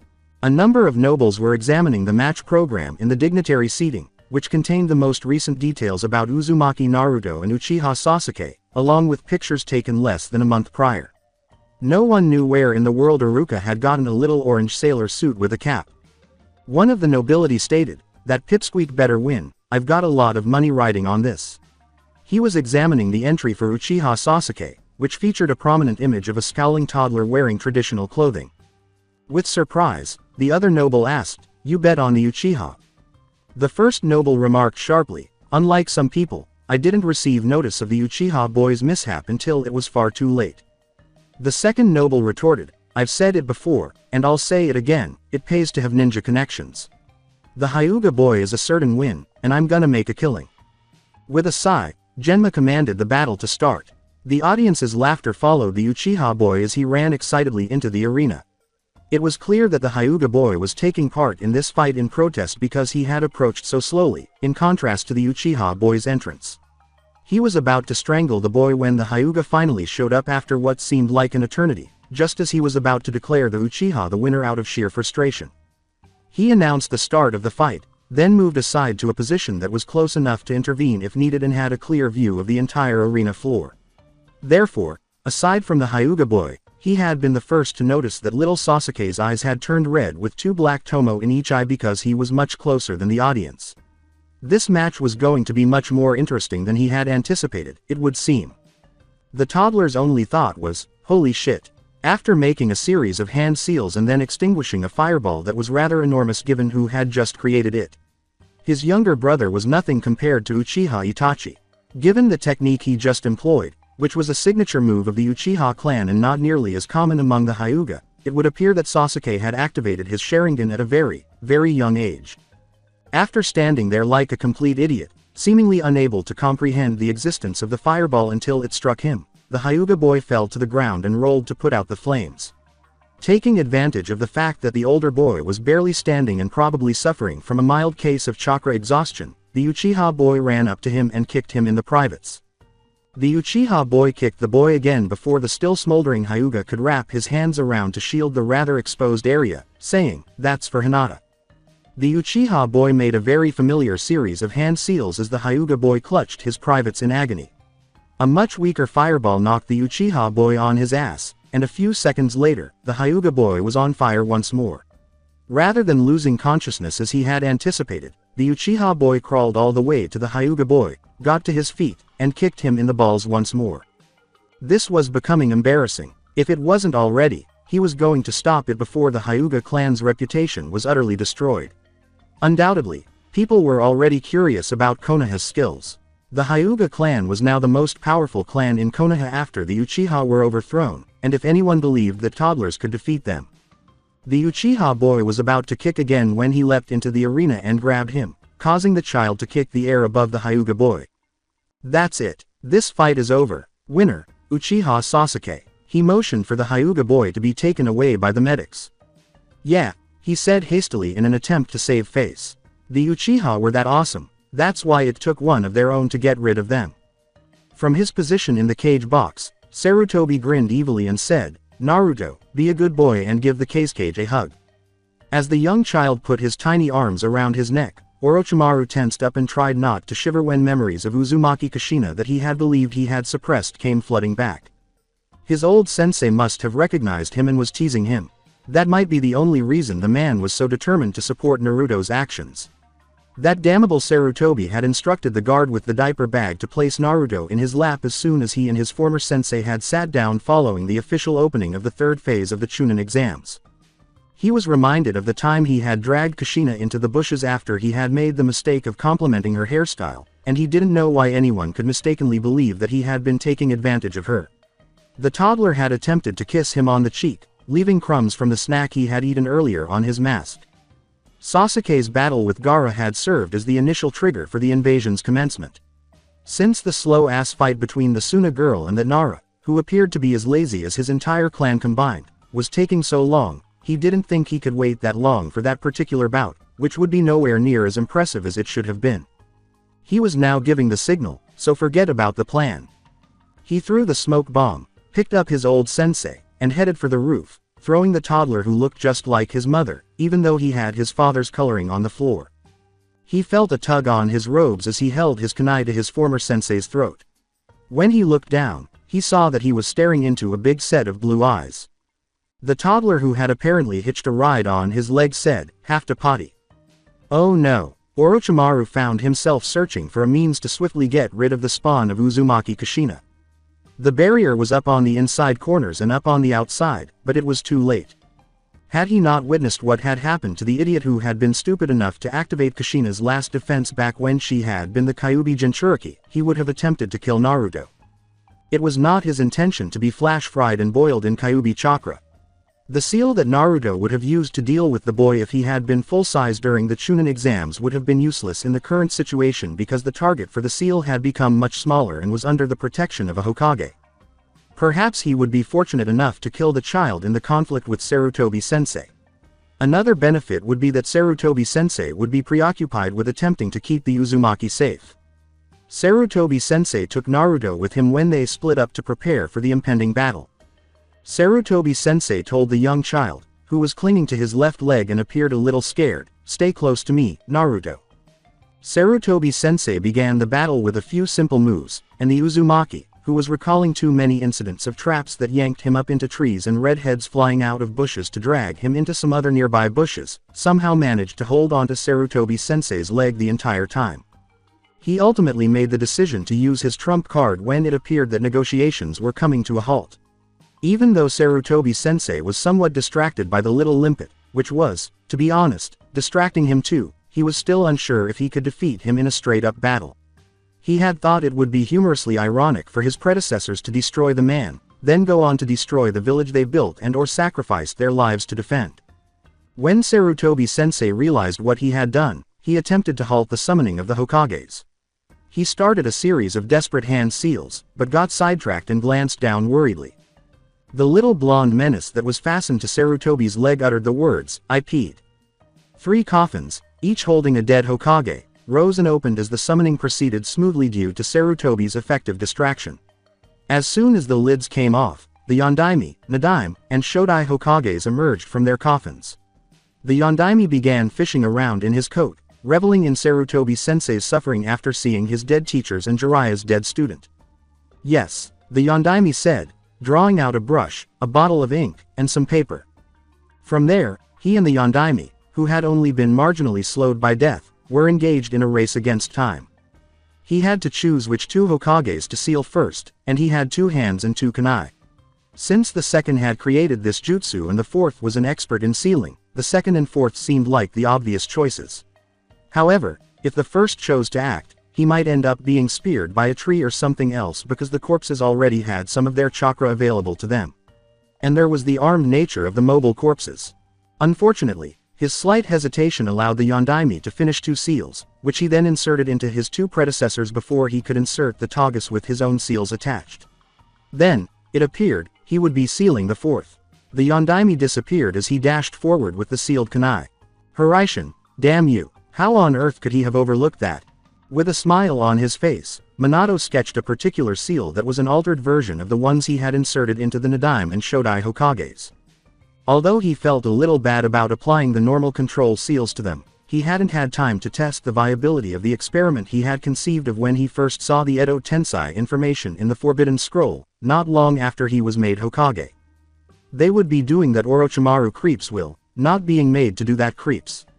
When he had jumped for a random mark, the person whose room he had ended up in shifted in bed and moaned. He would wonder what kind of slacker stayed up this late, but it seemed like the poor sucker had just gotten home from a grueling mission and was in need of some rest. He recognized the mass of silver hair sticking out of the bed coverings and the pictures on the shelf above the bed as evidence that the poor bastard who sounded like he was in a lot of pain was probably Kakashi, who had reportedly kept the kunai he had given him. It appears that Kakashi had assembled his own team, which included a member who might very well be his son Naruto. It was concerning that Kakashi was choosing to go on missions that left him in this bad shape rather than training his team or anything else. It probably wasn't that bad because the frame containing the picture of Kakashi's genin team didn't have a black border. Kakashi woke up as he was finishing a seal that would give him something like complete autonomy. When Kakashi saw him, he exhaled, "Minato-sensei." Half an instant later, Kakashi practically cried out, "I'm so sorry," as he knelt in front of him after flying out of bed.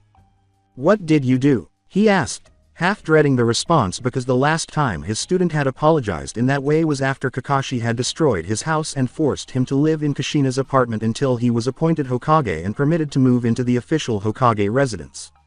Even though Kushina was open to marriage, she wasn't the type to live with someone else and had resented him taking up every available inch of desk, closet, drawer, table, and floor space. Had he not placated her with certain activities, she would likely have resented every inch of bed space as well. It had also been unsettling to discover the little shrine she had built for Orochimaru, just after he had moved in and been storing some of his clothes in the closet.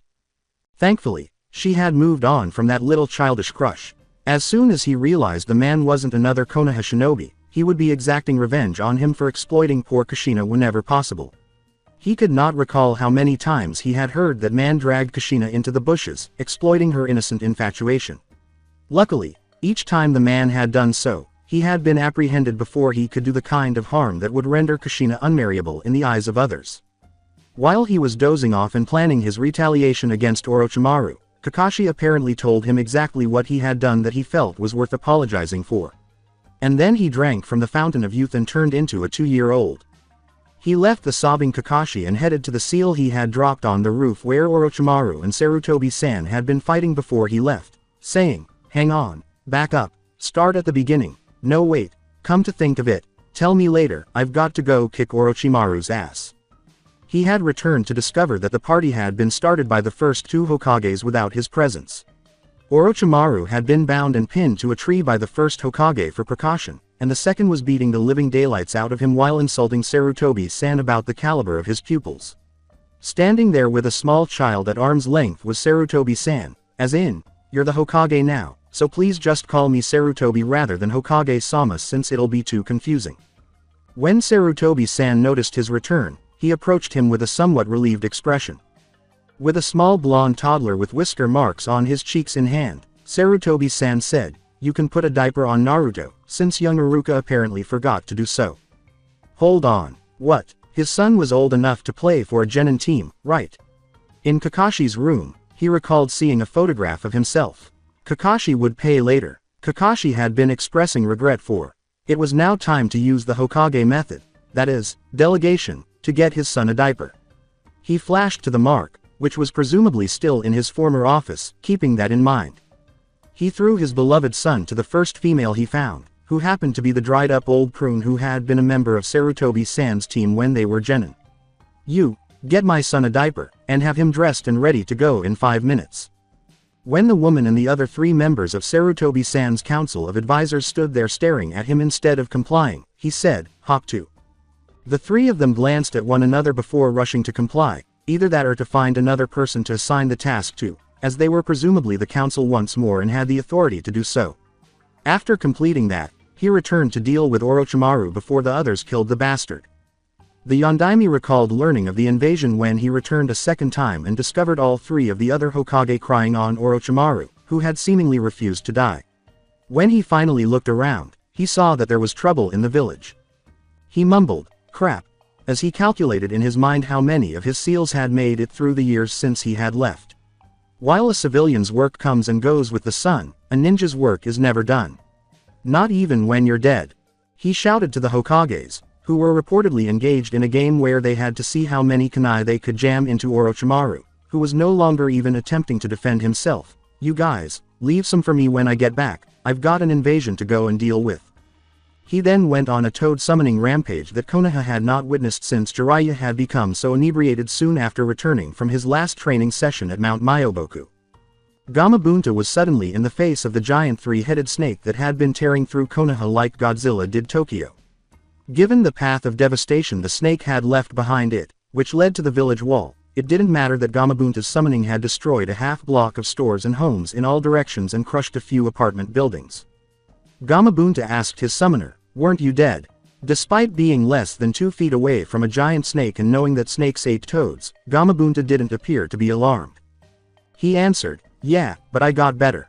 Gamabunta casually killed the snake with a knife and then vanished again, leaving the Yondaime to fall several stories to the ground once more. Gamabunta had a bad habit of disappearing before he could run down the enormous toads back and reach the ground that way.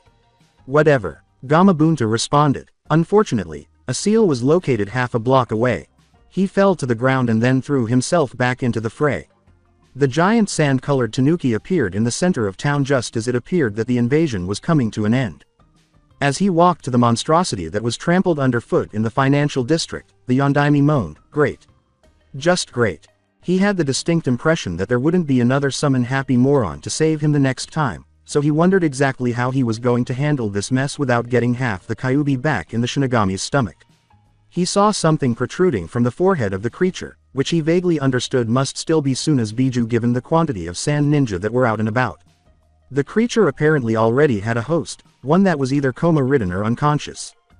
As he approached, he saw that the Ikibi's host was a youngster who appeared to be roughly Naruto's age. He slapped the red-haired brat who had ventured into his village awake by jumping up on top of the tanuki's head and skillfully avoiding its claws. He said to the boy, "What the fuck do you think you're doing? You'll die for this," exclaimed the half-awakened brat. "Mother will have your blood." As he struck the child with a non-lethal blow in an attempt to divert the boy's attention and cause the sand construction to become less cohesive, he responded, "That'll be kinda difficult considering the fact that I'm already dead, and so's the body I'm inhabiting." Although he disliked killing children and people with mental illnesses, which this child was, he would if necessary. He saw the child look even more insane, if that was possible, and shudder as though he had a headache. He had seen Jinchuriki before, including his beloved Kushina on one memorable occasion when he had been forced to flee for his life after forgetting their anniversary, so he was familiar with the symptoms. This wasn't good. This certainly wasn't getting close to being good. A voice yelled from below, "Yondaime-sama," as he was about to kill the child for the benefit of his village.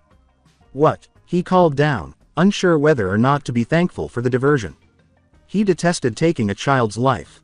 The voice called back, "The Uzumaki child has been changed, fed, and has had his bath.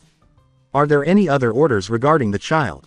He glanced down to inform the person who had diverted him that Naruto would have to wait until after the battle because he was a little busy at the moment. His blood ran cold when he saw the chunin, whom he vaguely recognized as a genin, the last time he saw him. The idiot had brought his son into combat with him. "Take Naruto somewhere safe, and if there's so much as a scratch on him when this battle's over," he said. The red-haired Jinchuriki, who had the kanji for love etched into his forehead and painted with what might have been blood or rust-colored paint, exclaimed, "Naruto." A tiny voice called up from below, "Gaara." In reply, the red-haired boy looked down as he stepped forward through the sand that shaped the demon that was currently barely being repelled. He replied, "No, you're supposed to be safe. You're supposed to be away from here." Tamari promised that someone would. Minato found himself sliding down towards the ground on his ass as the sand monster fell. He was at the edge of a huge pile of sand in a matter of seconds, encircling the red-haired child who held Shukaku.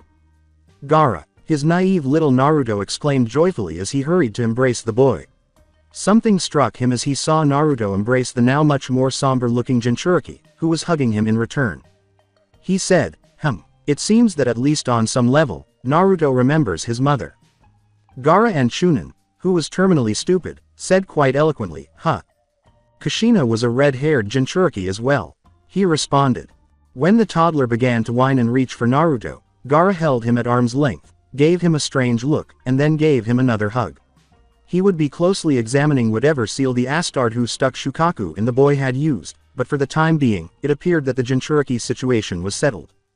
If he had the option, he would not have stuck the Kyuubi in Naruto because the Kyuubi would have simply reformed somewhere if Kushina had taken it back when she died, and the Uzumaki were genetically predisposed to possess the trait that allowed them to safely contain the one Biju that had been thought to be uncontainable when the techniques for sealing Jinchuriki were first being developed. At the time, Naruto was the only Uzumaki within 50 miles of Konoha, aside from Kushina, who was already dying. He would have preferred it if Naruto had been given the choice to leave the situation if he so desired, but there had not been enough time. Both Kushina and Senju Mito, the Kyuubi's original jailer, had been given the option to opt out, unlike Naruto. He turned to the terminally stupid Chunin, who he remembered as an overconfident genin, and said, "I'm sorry you're going to have to see this Naruto. But the stupid man who brought you into the middle of a battle isn't going to be a man for very much longer." Whimpering, the man turned and fled. But he wasn't fast enough. When Naruto returned with his quarry a few minutes later, he was being held by a brown-haired Chunin with a scar across his nose, whom he did not recognize. "Yondaime-sama, what are you doing?" he asked. As he discovered yet another application for the brass knuckles Kushina had given him for his previous birthday, he responded, "This stupid bastard brought Naruto into battle with him, and I'm teaching him a lesson." "Oh really?" the Chunin asked, his face taking on a menacing look. After a ninja ran through the village yelling, "Run for your lives." Someone was stupid enough to bring Naruto into battle, and the Yondaime and Iruka have teamed up to deal with those they think might be responsible. The invasion of Konoha came to an end, with the remaining Konoha ninja fleeing for the hills, leaving behind a group of extremely perplexed Suna and Oto nin. Now that the invasion was over, Suna and Oto had completely fled, and the four Hokages stood on the arena's roof, looking down on the damage done to Konoha. After being stabbed, speared, beaten, drowned, crushed, burned, bludgeoned, beaten again, this time by Iruka, and rather painfully turned inside out by a particularly nasty seal compliments of the Yondaime, Orochimaru was finally dead. The Sandaime began, "So, Hashirama-sensei, Tobirama-sensei, how would you two like to?" As he retreated from his former pupil, Senju Hashirama interrupted, saying, We need to get back to the afterlife right about now." Senju Tobirama, who appeared a little shady, stated, "Yeah, it would be bad if our continued presence destroyed the natural order." "Very bad. The natural order is a very delicate thing, you know." Tobirama drew a very intricate-looking seal on the ground and he and his brother stepped into it. We'll just be going now. I hope to see you again soon, Sarutobi, but not too soon, you know, considering, he added. Hashirama waved goodbye as he and his brother disappeared in a dazzling burst of light, saying, well, bye everyone. Naturally curious as to why the Yondaime hadn't entered the seal with the first two Hokages, the Sandaime questioned, Minato, weren't you? The Yondaime answered, nah, I figured that I'd stay and look after Naruto for a while. With a smile, the Sandaime grabbed a rather worn-out hat from the roof tiles and extended it to the Yondaime. The Yondaime held up his hand and rather regretfully declined the hat, saying, sorry Sarutobi-san, but I can't. The rules clearly state that the Hokage has to be a living person. I think that law was made in order to prevent the Hokage from escaping his paperwork by naming a prior Hokage for all eternity, and since I'm still technically dead. I'll happily advise any successor you choose however. At that moment, a somewhat panting Jiraiya emerged, having arrived at the invasion in a way that would have been appropriate for, say, Kakashi or Obito. Jiraiya apologized to Sensei, saying, I came as quickly as I could, but... His steadfast pupil, Jiraiya, who had never once betrayed the village. When the Sandaime offered Jiraiya the Hokage hat, he screamed, oh hell no. And turned to flee. Now, who will I choose? As he held the hat, Sarutobi Hiruzen pondered, not wanting to give it to Danzo but also not wanting to take it back. Someone who was willing to spend hours on paperwork and is both feared and liked must be the candidate. Before Yumino Iruka could protest, the Sandaime said, congratulations, Godime. And slammed the hat down on his head. Sasuke was playing with a small wheeled toy while sitting in the garden outside Hyuga Hiyashi's house. For the past few days since the invasion, he had been the target of suspicion, but by behaving as he had observed Naruto and Sakura, he had been able to somewhat calm people down. He did the only thing he could think of at the time, which was to latch onto Hinata, who was also present, when Hiyashi, who had been among the group of people who had been suspicious of him, hinted that he was going to take him into his office for a discussion. Like Naruto in the Forest of Death, he would yell, mine. Mine, mine, whenever someone attempted to pull him away from Hinata. For a 2-year-old, he had a decent set of teeth and nails, but no claws or fangs. Nobody would ever be doing experiments on him, which is what would happen if someone found out he had memories older than 2. He was rolling the wheeled toy in the direction of the rubber ball Hinata had given him when he heard a bell tinkling and fabric fluttering in the breeze. He looked up to see what was making the noise, but all he saw was a black and red shadow falling on him. A terrifyingly familiar voice said, go to sleep Sasuke. Your big brother is here, and he won't let anything happen to you, as he fought to escape his kidnapper. He found himself falling asleep against his will, his eyes drooping. It was dark when he woke up, and he was lying down beside the bastard who had murdered his clan in the center of some kind of makeshift camp. A huge blue-skinned man with gills on his face was humming softly and holding a small bundle across the fire from that man. That man inquired, so how did you manage to get him? The Godime Hokage is notorious for being overprotective of the boy. Rumor has it that he beat the shit out of the Sandaime and Yondaime behind closed doors the day he got the hat for putting Naruto in danger. The blue man sitting next to a giant sword said, you're not going to believe this, but a one-eyed cripple handed him to me and demanded I change his diaper. The Godime Hokage roared, this is all your fault, and charged at his predecessor and soon-to-be former advisor, disintegrating the man's body permanently. I let you look after Naruto because you were his father, and you seem to want the responsibility, but the second I turn around I find that you've handed him off to Danzo of all people. As he sprinted around the room to escape the other man's fury, the Yondaime whimpered, I'm sorry. Even though he was dead, the pain of his injuries was unbearable, and he didn't want to endure having his head torn off once more. Given that Yumino Iruka was capable of extraordinary skill when he set his mind to it, it was not surprising that he was appointed Hokage. After Naruto had a particularly unpleasant incident in his diaper earlier that day, he decided it would be amusing to assign diaper duty to Shimura Danzo, a fellow council member he had never really liked. However, his small joke had a cost because Naruto was now missing after being abducted from Danzo, who had reportedly taken a moment to respond to a call from nature. A few days prior, when everything had calmed down enough for him to do so, he had applied a tracking seal to Naruto's butt. However, it appeared that young Itachi, who was now a wanted criminal, had become proficient with seals and had suppressed it. That little brat should never have been encouraged to study by him.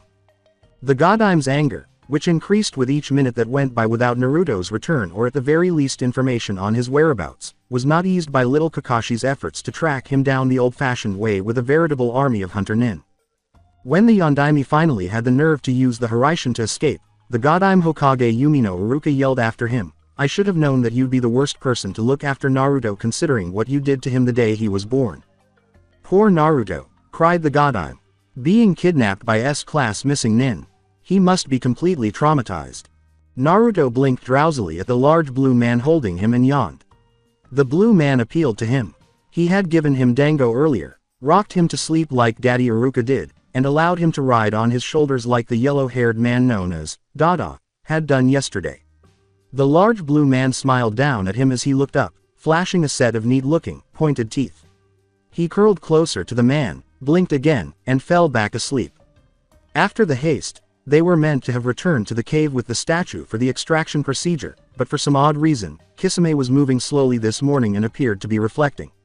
Itachi asked his partner why this was happening, perplexed by his unusual behavior. After some prodding, Kisame finally said, "I'm not sure I can do it, even though I promised Madara-sama." He said, "Can't do what?" Kisame answered, "Take him to be killed." "Why not?" he inquired. "It's a defenseless little kid.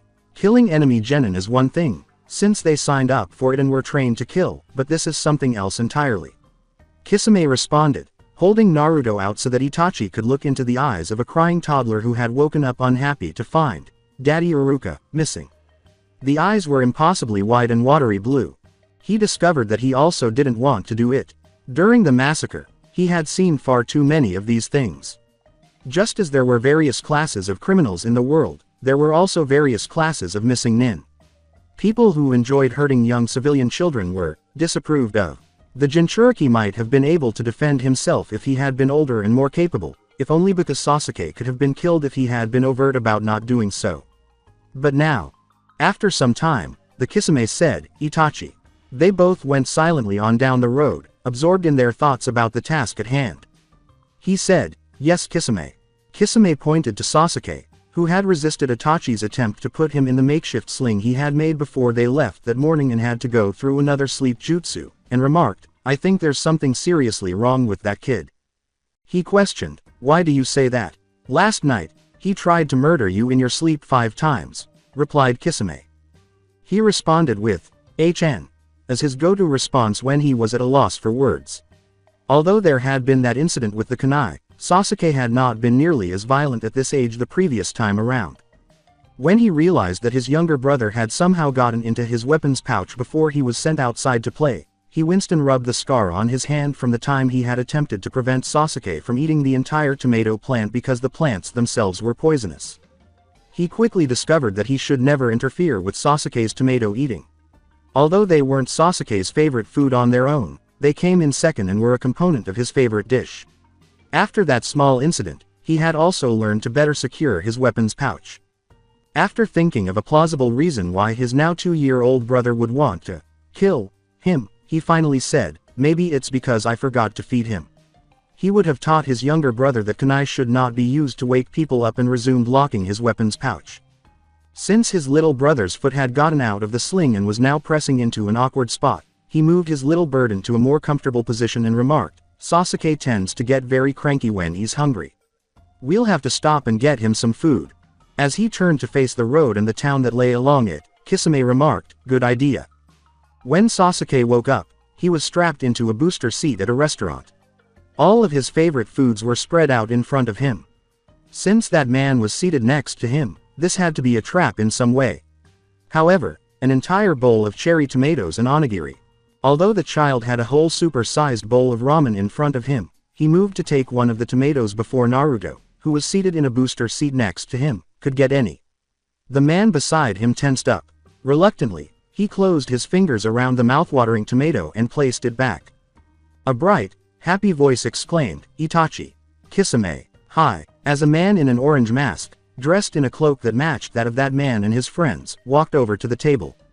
As Kisame groaned, "Oh crap. It's Toby." The man in the mask questioned, "What have you got there, Itachi?"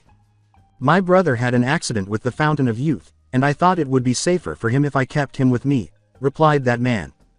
The man in the mask stated, "Toby had an accident with the fountain once. A strange lady followed him around for a long time afterwards, saying that she was Toba's wife and that they had spent many happy years settled down and raising rabbits. Toby wasn't so sure though. Toby is allergic to rabbits. The two kids that followed her around did have Toba's eyes, however." The blue man moved his hand to the sword resting against the table beside him and said, "Can Toby please leave so Itachi and I can eat our lunches?" The man in the mask said, "Okay," as he walked away, sounding a little let down. That man used his chopsticks to take one of the cherry tomatoes from his bowl while he was still trying to understand what the hell had happened. He opened his mouth to protest that man's most recent crime, but he then popped the tomato into it. He was shocked and almost choked on it. He then proceeded to feed himself during lunch after that man made 2 more attempts to do so. However, Naruto's attempt to steal one of his onigiri led to a rather spectacular altercation. The fact that Naruto could hardly use chopsticks apparently didn't slow him down in the slightest. He finished his bowl of ramen in almost record time and went in search of something else to eat because, despite eating a bowl of ramen that was nearly as large as he was still feeling hungry. Then that man picked him up and carried him away. The masked man who had apparently been waiting for them came over as they left the restaurant. The masked man's voice was very different from the happy fool who had woken them up in the restaurant. "You are aware that unlike normal victims of the Fountain of Youth, Sasuke has all of his memories, right?" he asked. For some reason he could not identify, the tone of the masked man's voice made him uneasy. Most likely because that man had become alert the moment he had noticed the presence of the masked man. That man said, "What?" When the masked man removed his mask, Sasuke saw a face he recognized from pictures taken around the time Konoha was established. Given that the man had been born almost a century earlier, the face was unnaturally youthful. According to Uchiha Madara, it was the perfect escape route. The wife was a shrew, the kids were a waste of oxygen, and like I said before, I'm allergic to rabbits. Minato did not have a smile. Since his son had been located, he ought to have been, but without incident, the hunter Nin had located and apprehended Naruto and his abductors. His uneasiness stemmed from the Godime Hokage insisting that he be taken with Naruto to retrieve him when the search began after he had verified that Naruto had been tagged. He must have been carrying something or someone in the Hiraishin. He wouldn't have objected to holding, say, Kushina, but he wasn't in the mood to embrace Yumi no Iruka, who had spent the previous evening, morning, and afternoon doing everything in his power to destroy him. Pulling him close, Yumi no Iruka, who was clearly uneasy with the arrangements as well, pulled a face. He and the new Godime Hokage were standing on top of one of his special kunai on a path that passed through a forest near river country a moment later. A blue shark-like man with a rather large sword stood farther down the road, ready to battle Kakashi and the group of hunter nin that surrounded him. He thought it was Uchiha Itachi behind the big blue man, who was holding Naruto and a dark-haired kid who he thought was Uchiha Sasuke, who had also been abducted. The young boy he had believed to be his mother's exact replica had grown up to resemble a hybrid of both of his parents, complete with the stress lines on Uchiha Fugaku's face that had developed over almost 30 years. Itachi was behind Uchiha. He shouted, "Madara," as he dashed toward the masked jerk who had stolen Kushina from him and brought him away from Naruto on the day his son was born. After saying, "Toba's gotta go, bye," Madara turned and sprinted down the street. He rushed after him without pausing to consider his options. Since he had already defeated Madara, he would do it again and murder the jerk this time. The forces gathered against him and Kisame forces, including the new Godime, who was reportedly overly protective of one Uzumaki Naruto, were examined by Itachi. The odds weren't good. He had heard rumors about the new Godime's abilities, which were an unknown factor in this battle, but he could still defeat Hitaki Kakashi and the hunter nin any day of the week. Konoha's top ninja had been ripped apart like tissue paper by Yumi no Iruka a month before. In time, the resurrected Yondaime would be coming back on top of what was in front of him, arranged against him and Kisame. When Madara was intoxicated, he would say things he wouldn't normally say, and one night when he was totally inebriated, Madara had told him the story of how the Yondaime had given him his ass. Not good odds at all, especially since he still considered the Konoha shinobi involved as comrades and did not want to kill any of them. In the corner of his eye, the answer to all of his issues materialized as he struggled to decide what to do. It was the ideal escape, the one that no one would suspect, as Madara had stated. He gave it his all as he ran for the Fountain of Youth, dropping Sasuke and Naruto in the process. After a minute, he had a 5-year-old body and his head was spinning. Achievement. Naruto had no idea what was happening. He was dozing off in the arms of the large blue fish one moment, and then he was being held by the other boy who had forced him into that terrifying forest by a group of people wearing masks. Both Dada and Daddy Iruka appeared out of nowhere. The other person set Dada and the other boy down and fled, while Dada chased after the odd Toby man. Daddy Iruka was striking the large blue fish at the moment, and it appeared to be painful. Why was the blue fish being harmed by Daddy Iruka? The blue fish was pleasant. This was going to be stopped by him. He approached Daddy Iruka and gave him a leg slap. He shouted, "Don't hurt nice fish." Kisame asked for the third time, "Fish?" He questioned how in the world he was going to handle this. The Godime Hokage, who had been a chunin less than a week before and had been saved by a toddler who mistakenly believed he was a fish, had been giving him the finger. As he clung to his leg and gazed up at the Hokage with wide, watery blue eyes, the toddler exclaimed, "Nice fish." This did not appear to make the Godime Hokage very happy. The man did not, however, launch another attack. With a slightly malevolent gleam in his eyes that, to be honest, scared the living daylights out of him, the Godime Hokage said, "You do realize that you will have to be punished for kidnapping Naruto." "Kidnapping?" he asked, figuring that since Itachi had chosen to save his own skin, he might as well drag someone down with him if he was going to drown in Shit Creek without a paddle or backup. "Some one-eyed cripple gave him to me. Told me I could keep him and walked off." "Danzo," the Hokage growled, successfully directing his fury at another victim. He was extremely relieved that he wasn't the target of the Hokage's expression. It was obvious that he would be in a world of pain the moment the Hokage got his hands on that Danzo, so he didn't want to be in his shoes. The yellow flash suddenly materialized out of thin air. The Yondaime Hokage declared, "I'm back. What did I miss?" At that moment, one of the hunter nin appeared with a tiny Uchiha Itachi riding alongside him. Thanking the gods that the unanticipated side effects of that one experiment had been positive rather than negative, Madara lay on the ground moaning as his body put itself back together. He had barely escaped with his life after the Yondaime Hokage had handed him his ass once more. Since that brief altercation with Senju Hashirama, which he believed he won even though the man had given him his ass, he hadn't been so badly beaten. As his right arm came back together, he moaned, "I really hate that guy." The night after the kidnapping of the young Uchiha brat, Neji had slept soundly for the first time in a long time. He had performed poorly in the third phase of the Chunin exams primarily because the little Uchiha brat had been sneaking into his room in the middle of the night and staring at him ever since the second phase of the exams had ended. Every time the brat did that, he couldn't sleep because something about it had been so freaking creepy that it made his instincts yell at him to stay awake. As a result, he had become severely sleep deprived. Since the child was only 2 years old and did not comprehend the concept of sabotage, he was unable to accuse the brat of attempting to undermine him during the exams. He had spent the entire day anticipating another restful night's sleep. However, he found out soon after the disturbance that had occurred at the compound gate at dinnertime that this was not to be. The brat had returned, and he had brought some company. Naruto was depressed even though he and Daddy Iruka were back at home. He had to leave the kind fish that fed him ramen. It was because the fish had been bad, according to Daddy Iruka. What had gone wrong with the nice fish? Like Daddy Iruka occasionally did, the kind fish had fed him ramen and sang him to sleep. It was a good fish. He turned away and pouted when Daddy Iruka came to read him a story. Daddy Iruka might bring the nice fish back if he pouted for a long enough period of time. Itachi thought about his day for half the night. It had been a very eventful one, and he probably would have died by now if Madara hadn't provided him with a means of escape. Convincing a number of seasoned shinobi, the majority of whom had known him before the massacre, that he was both physically and mentally 5 years old had been the most difficult aspect of his day.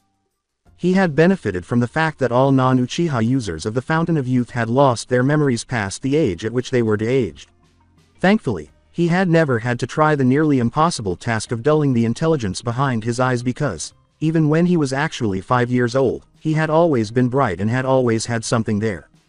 Until the Yondaime, who had still been Hokage this morning, repeatedly clarified that Sasuke was Sasuke, it had been difficult to pretend not to recognize a 2-year-old Sasuke because he had to carefully control every protective impulse that tended to show in his body language when he was around his younger brother. At that moment, he gave his younger brother, who had done everything in his power to avoid him, a hug.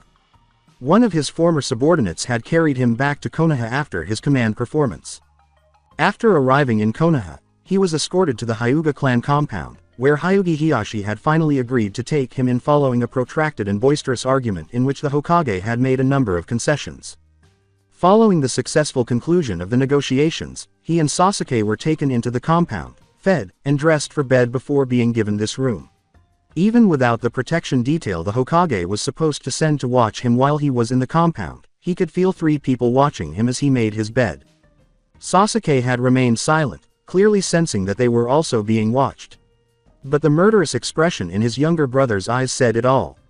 Sometimes, like now, he wished he had done more to make his beloved brother despise him so he would have the motivation to defeat Madara or at least learn how to defend himself from Madara when the time came. This hate-filled child that he had created on the night of the massacre had taken the place of his beloved, precious little brother. He was about to fall asleep in the early morning when he heard a shoji sliding and tiny feet pattering. Memories were evoked by that sound. He couldn't remember how many times he'd had to pick up Sasuke from the different locations he'd fled to during the night when he was only marginally older than he seemed. He had had to break up at 3 a.m. on one memorable occasion. Fight between his younger brother and the Uzumaki boy, who had been let loose in the village when they were almost 4 years old. He got out of bed and pursued Sasuke, maintaining his big brother role for the benefit of his audience. He discovered the boy standing with his Sharingan activated in the room of a teenage member of the Hyuga branch house. Sasuke released tiny, imperceptible amounts of killing intent as he stood there and stared at the boy instead of attacking him as he felt and appeared to be about to do. He said, "What are you doing, Sasuke?" "He hurt Hinata," was Sasuke's response, his voice incredibly childish despite his actual age. "Alright, then." Sasuke's desire to exact revenge on his girlfriend was adorable, but what his younger brother was doing when he interrupted him was extremely upsetting, almost. Call the Yamanaka for a psych eval, disturbing. He should be aware that, prior to the massacre, he had been told repeatedly that he had a monopoly on disturbing. He grabbed his brother's arm and yanked him away, saying, "Let's get back to bed, Sasuke. We don't want anyone coming in here and asking what we're doing." Sasuke barely objected to being manhandled by the Hyuga boy as he dragged him out of the room and back towards their own, still glaring at him. When Uchiha Madara eventually managed to stand, he let out a moan. He was still in pain all over. Now that he was upright, he took a test step. He could walk, but not very well. In an attempt to escape the area before someone from Konoha remembered that Namikaze had left him lying incapacitated somewhere, he began to stagger down the road. For that diversion, he would have to thank Itachi. There's a good chance that Itachi wouldn't have been entirely forgotten about if he hadn't de-aged himself. He had been walking for a few minutes when he stumbled over a rock he hadn't noticed in the dark, fell into a small pond, and hit his head on another rock. He was coughing up what seemed like gallons of water from his lungs when he regained consciousness. As soon as he was able to breathe normally again, he became aware that something was off. He lowered his gaze to his hands. They were small. Because there was only a half moon that night, he could only see a silhouette of himself in the pond when he looked down at it. He was no more than 7 years old. He yelled, "Fuck," into the darkness. Uchiha Madara snarled as he trudged across the countryside on little legs, causing the journey to take far longer than necessary. He had been keeping a lazy bastard around in case something similar happened, but this current mistake made it time for him to start making money. The man who had inspired his Toby routine was napping on his head, just as he had anticipated. Actually, it was the head of the statue of him that had been erected at the Valley of the End, not his own head. For some odd reason, the man who also used the alias Toby for convenience, among other reasons, like the fact that everyone believed he was dead, was unable to avoid the damn thing. He seemed to mistake it for a jungle gym or something. He couldn't remember how many times he had seen the man there for lunch or tea. He had advised the man to go toss crumbs on that fucking Senju statue if he was going to do so, but he had not listened to him up to this point. He would have sworn, if he didn't know any better, that this was because the man had been recruited because of brain damage he had sustained in the accident. Regretfully, if even half of the tales he had heard about the black sheep of the Uchiha clan were accurate, it seemed that Uchiha Obito had been born that way, given that the behavior had existed long before the amnesia. The other Toby said, "Hi Madara." As soon as he realized he was in the vicinity, He was relaxing between two pretty noticeable hair spikes. "Toby, get off your lazy ass, I've got a job for you." He repeatedly yelled at the fool he occasionally sincerely regretted saving. When Toby finally saw him after he had leapt off the monument, he said, "What happened to you?" "None of your business, now go to aim and get to work," he yelled. When one of the Hyuga took away Sasuke's kunai, he snarled. If he had his way, the 28th time wouldn't come until after it man, who was currently also pint-sized, was dead. That had been the 27th time it had happened this week. That man, who had remained utterly unmoved by the assassination attempts, was reading one of the library's books, which he himself had not yet managed to access, while sipping tea peacefully on the porch. That man had been sent to a different room after he was discovered attempting to kill him while he was asleep, eliminating that chance entirely because a guard was now stationed outside his door at night, preventing him from exacting retribution on Neji for harming Hinata. Hinata was really the only Hyuga involved with him these days, aside from the clan members who had been stealing his kunai on a regular basis. He had witnessed other Hyuga make signals to ward against evil as he passed during the past few days, and based on the rumors that were swirling throughout the Hyuga clan compound, the Hyuga appeared to think that he was possessed by something. The fact that they weren't doing the same to that man, however, who spent the most of his time away from training with the Hyuga kids in his age group reading novels that were much too sophisticated for the 5-year-old he was posing as, was what truly irritated me. As his comrade passed by, one of the Hyuga said softly, "Think it jumped to him that night. Ain't heard anything about Itachi massacring any families since then." Neji cautiously avoided the Uchiha child who was possessed by a demon. Now that the clan was truly beginning to believe him about the boy, he had been getting a lot more sympathy lately. Additionally, since they had begun stationing a watch outside the boy's chamber, he had been sleeping much better. Given that Lee had begun routinely defeating him in their training spars, he had desperately needed sleep. The only clan member who didn't believe that Uchiha Sasuke need an exorcism was Hinata, but it was likely due to the weakling's attempt to see the positive in everyone. He also had doubts about Uchiha Itachi, who was quickly gaining favor in the clan because of his intelligence and politeness. The boy spent much of his time reading books that were well beyond his age level, yet there was something strange about him that he couldn't quite identify. It was likely due in part to the fact that he had killed his entire clan before being de-aged. His uncle was the only person who paid attention to what he had to say about Itachi, but then again, he had to be suspicious of almost anything because he was in charge of the entire clan. He didn't want any of the boys in the compound, but he was powerless to stop them. Fate detested him. Hoshigake Kisame sat thinking about his alternatives in a cell in the Konoha T&I division. He had been offered the choice between being executed or becoming Uzumaki Naruto's bodyguard and caretaker. He would not be permitted to leave Konoha if he were hired as Naruto's babysitter, and he would be subject to a number of seals that would prevent him from doing anything that would harm the child or the town, should he so choose. However, he would not be able to assist Madara-sama in creating the future devoid of lies that they both envisioned if he passed away. Fortunately, he had been given time to make the difficult decision.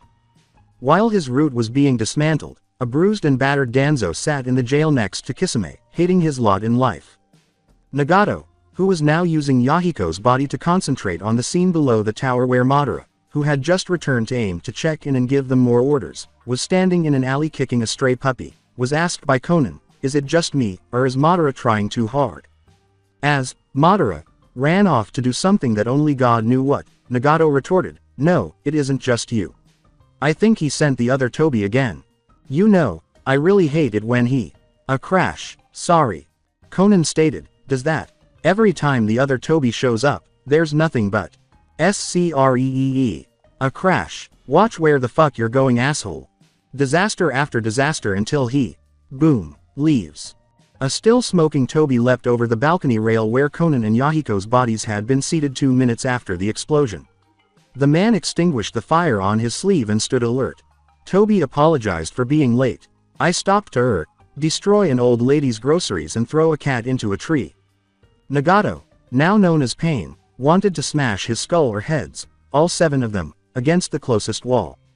It was always like way when Madara sent the other Toby over to deliver orders because he couldn't be bothered for some reason, but normally he wasn't even close to this masochistic despite his present name and the strange piercings on his body. Luckily for him, the other Toby was ready to both distribute and receive orders. Therefore, if he assigned Toby a duty, the annoyance would depart instead of remaining and waiting for Madara to return and give him instructions, as he had done the first few times he was here before figuring out how to get rid of him. Unfortunately, Pain's day was ruined as he saw his community fall into disarray while the other Toby was here. Dealing with him was a headache and a half. This is why he felt the urge to smash his head or heads against the wall, if only to divert his attention from the excruciating headache that had begun to grow the moment he learned the other Toby was in a megacure. The other Toba's issues had begun when the accident-prone idiot, who had clearly experienced severe brain damage at some point, somehow came to believe that the Akatsuki was a bad organization and that, since he could be regarded as a member, he must also be evil in order to blend in. That was problematic since each time the other Toby attempted to be nasty, it went badly. Kicking puppies was about the safest evil action the other Toby could do, and even it had a 50-50 chance of sending them directly to hell. Like the one time he was bitten by the damn dog he had been kicking, and in his desperate attempts to get rid of it, he had knocked over the food stand. Almost everything the other Toby did, now that he considered it, ended badly. However, that was to be expected given that the other Toby was a disaster magnet. At one point, he had checked because he was half assured that the other Toby had been destroying things for his own perverse delight, only to find that the majority of the damage had actually been caused by mistake. Toba's behavior was another factor contributing to the headache, which was getting worse by the minute as he rushed around trashing things. The idiot routine was merely an act that Madara-sama could and did stop at any moment. Well, that was him, the other Toby, and it was impossible to turn it off. With a sigh, he dispatched the human path to the market district to retrieve the other Toby so that he could issue commands that would force him to leave a megacure before he ruined the entire area. He didn't think Toby would follow through on those commands, but he did think that while he was rebuilding his impoverished, mistreated ninja community, Toby would inadvertently destroy something else. He recognized that Hoshigaki Kisame might and would return at any moment, given his skills and the reason he joined the Akatsuki.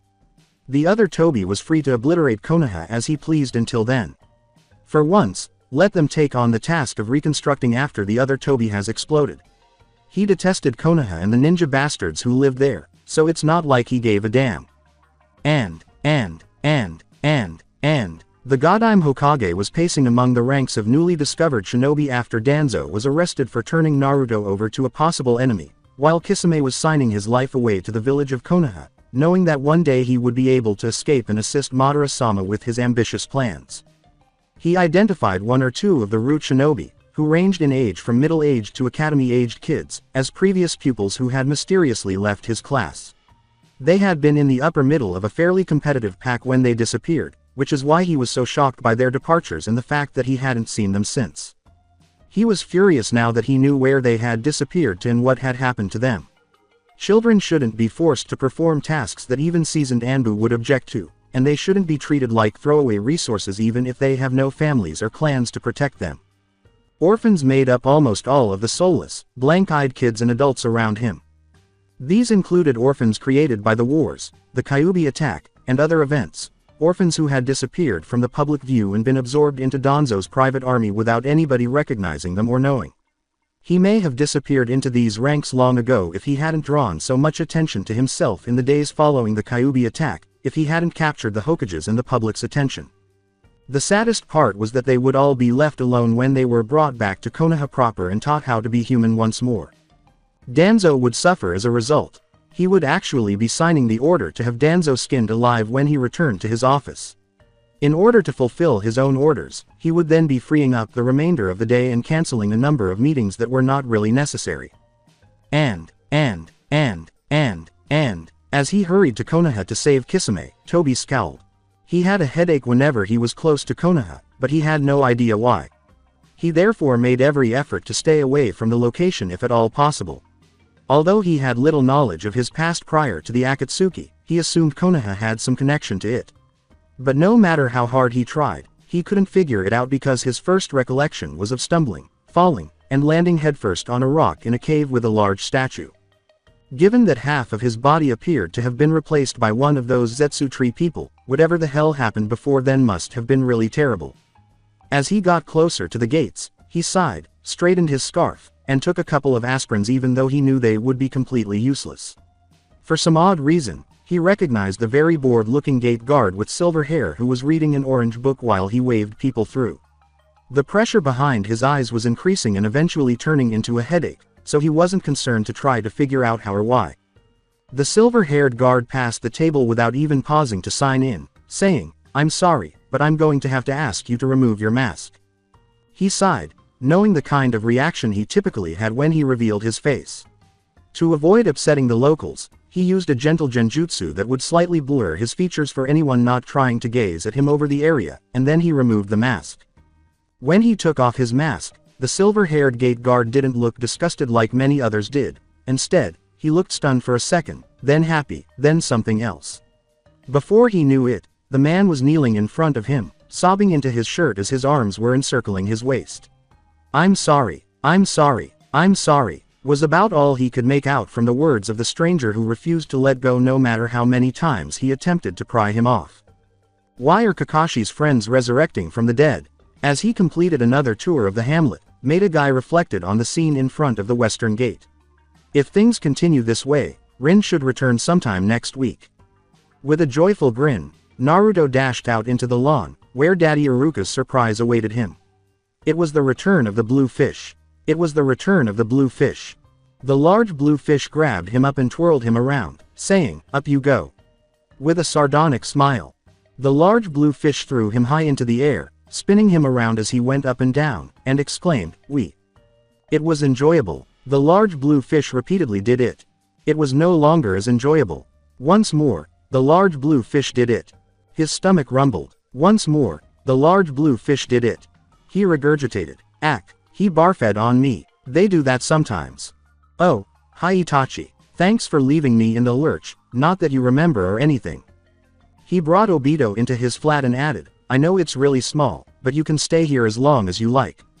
Obito's status was officially converted from dead to alive following a hospital examination that found his teammate had amnesia. The fact that there had been identification errors and the like in the past, particularly during war and other times of conflict when the bodies left behind could hardly be recognized as human, much less have a name attached to them, made such tasks surprisingly simple in ninja villages. On a couple of occasions, fugitive POWs had returned home to find their names on the memorial and their spouses had remarried while they were away. Usually, a medical professional's examination, which involved comparing their blood to the profile on file using an identity seal, was necessary to restore their lives. However, things became more difficult and entailed probationary periods and travels to the Yamanaka if the individual in issue wanted to return to duty. The question of Obito's next steps arose once he was deemed well enough to leave the hospital. Given that his previous residence had been destroyed in the Kyuubi attack, he would never be abandoning Obito in that deserted area of Uchiha. Although Obito had been hanging around the Hokage Tower because his own house had also been devastated in the Kyuubi attack, Minato-sensei had agreed but had nowhere for him to remain. Since his flat could hardly accommodate one person and occasionally some dogs that normally kept outdoors, they had ultimately determined that it would be the best choice, even if it would be fairly small for two people. Obito remarked, "I'm afraid I won't be staying long, mister," as soon as he stepped aside to allow the other man to enter the apartment. "I have orders to bring Kisame back to base. And besides, Konoha gives me a headache." As soon as the other boy left the hospital, Sai surveyed the flat he would be living with Shin. The neighborhood appeared to span from slightly over the poverty line to lower middle class, but it wasn't the greatest or the worst either. It appears that the furniture included in the apartment to which he had been assigned was at least secondhand when its previous owner, who had been somewhat boisterous and semi-destructive, got their hands on it and then left it behind, opting instead to move out with only their personal belongings. Until Shin, who had been concealing a disease that had almost reached the brink of death, returned from the hospital, things would be a little lonely, but he would cope without his brother. When his brother came back, they were both able to find a means to survive in this unfamiliar environment without Danzo-sama. The Hokage had literally skinned Danzo-sama alive because he had been concealing village resources from him and operating what appeared to be an unapproved and unlawful Black Ops program. He and Shin had participated in a Black Ops program. Lacking anything else to do, he crossed to the kitchen table, which was covered with a simple white cloth, and sat down. He was running low on art supplies and wasn't really hungry, so he was thinking about what to do next when he looked down and saw that the tablecloth was soiled. He sighed and took the tablecloth off to wipe it clean. He saw that someone had cut something into the table as soon as the cloth was away from it. He put the cloth down and walked over to see the carving. Property of Uzumaki Naruto, was carved in fairly sloppy hiragana onto the table's wood. Baki, certain he had misheard Gaara, exclaimed, "You want to be what?" Instead. "I want to be an academy instructor, then Kazekage. God, I'm Kazekage if that is at all possible," Gaara said bluntly. The first time, he had apparently heard accurately. The youngster had been acting strangely ever since he had come to that village to take and attack the chunin exams, but he had no idea what Konoha had done to him. When he was back in more familiar settings, he had half expected Gaara to get back to normal, but obviously that had not happened. Rather, he had discovered Gaara placing a frame with a strip of pictures from the photo booth of him with that little blonde toddler on his dresser, and now this. He questioned, "So, what brought this on?" Gaara responded in that same flat tone he was somewhat accustomed to, since it was the tone the boy typically used when Mother wasn't acting out. "While I was in Konoha, I was given time to think over my life and the direction in which it was headed, and the directions it could be headed in if I modified my behavior. After a great deal of thought I realized that I would like to emulate Yumi no Iruka. Actually, since the invasion had failed, the Aikibi had not once acted out. Given that things had clearly not gone as planned in that area, he would have preferred to think that the beast would have been yelling for the blood it had been denied or something. There hadn't seemed to be a single sound from the creature that Gaara could ignore for very long after Shukaku's sand form had crumbled in Konoha, before he went all, "Mother wants your blood." And, "Shut up or I'll kill you," on everyone. Actually, since Konoha, he hadn't heard the youngster make any threats to kill him. He turned to question the child, taking matters into his own hands. He said, "Gaara, are you feeling all right?" As Gaara put it, "Never better. Now, if you'll excuse me, I'm going to go take a nap." "You're going to go take a what?"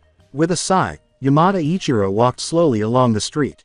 Since Tanigakure was not one of the big five, they typically got jobs from those who couldn't afford Konoha's pricing or from the shit jobs. Tanigakure ninja were typically viewed as inferior because they weren't included in the big five, but in reality, they needed to be on par with or better than ninja from the other 5 villages in order to compete. The only job Ichiro had been able to secure was in this tiny shit town in the middle of nowhere, even though he was a full-fledged Junin with skills on par with the elite Junin of the larger villages. The mill's closure had led to gangs of jobless young people wandering the town and getting into all kinds of trouble until a few years ago. In order to solve this issue, the town devised a new system called compulsory public education.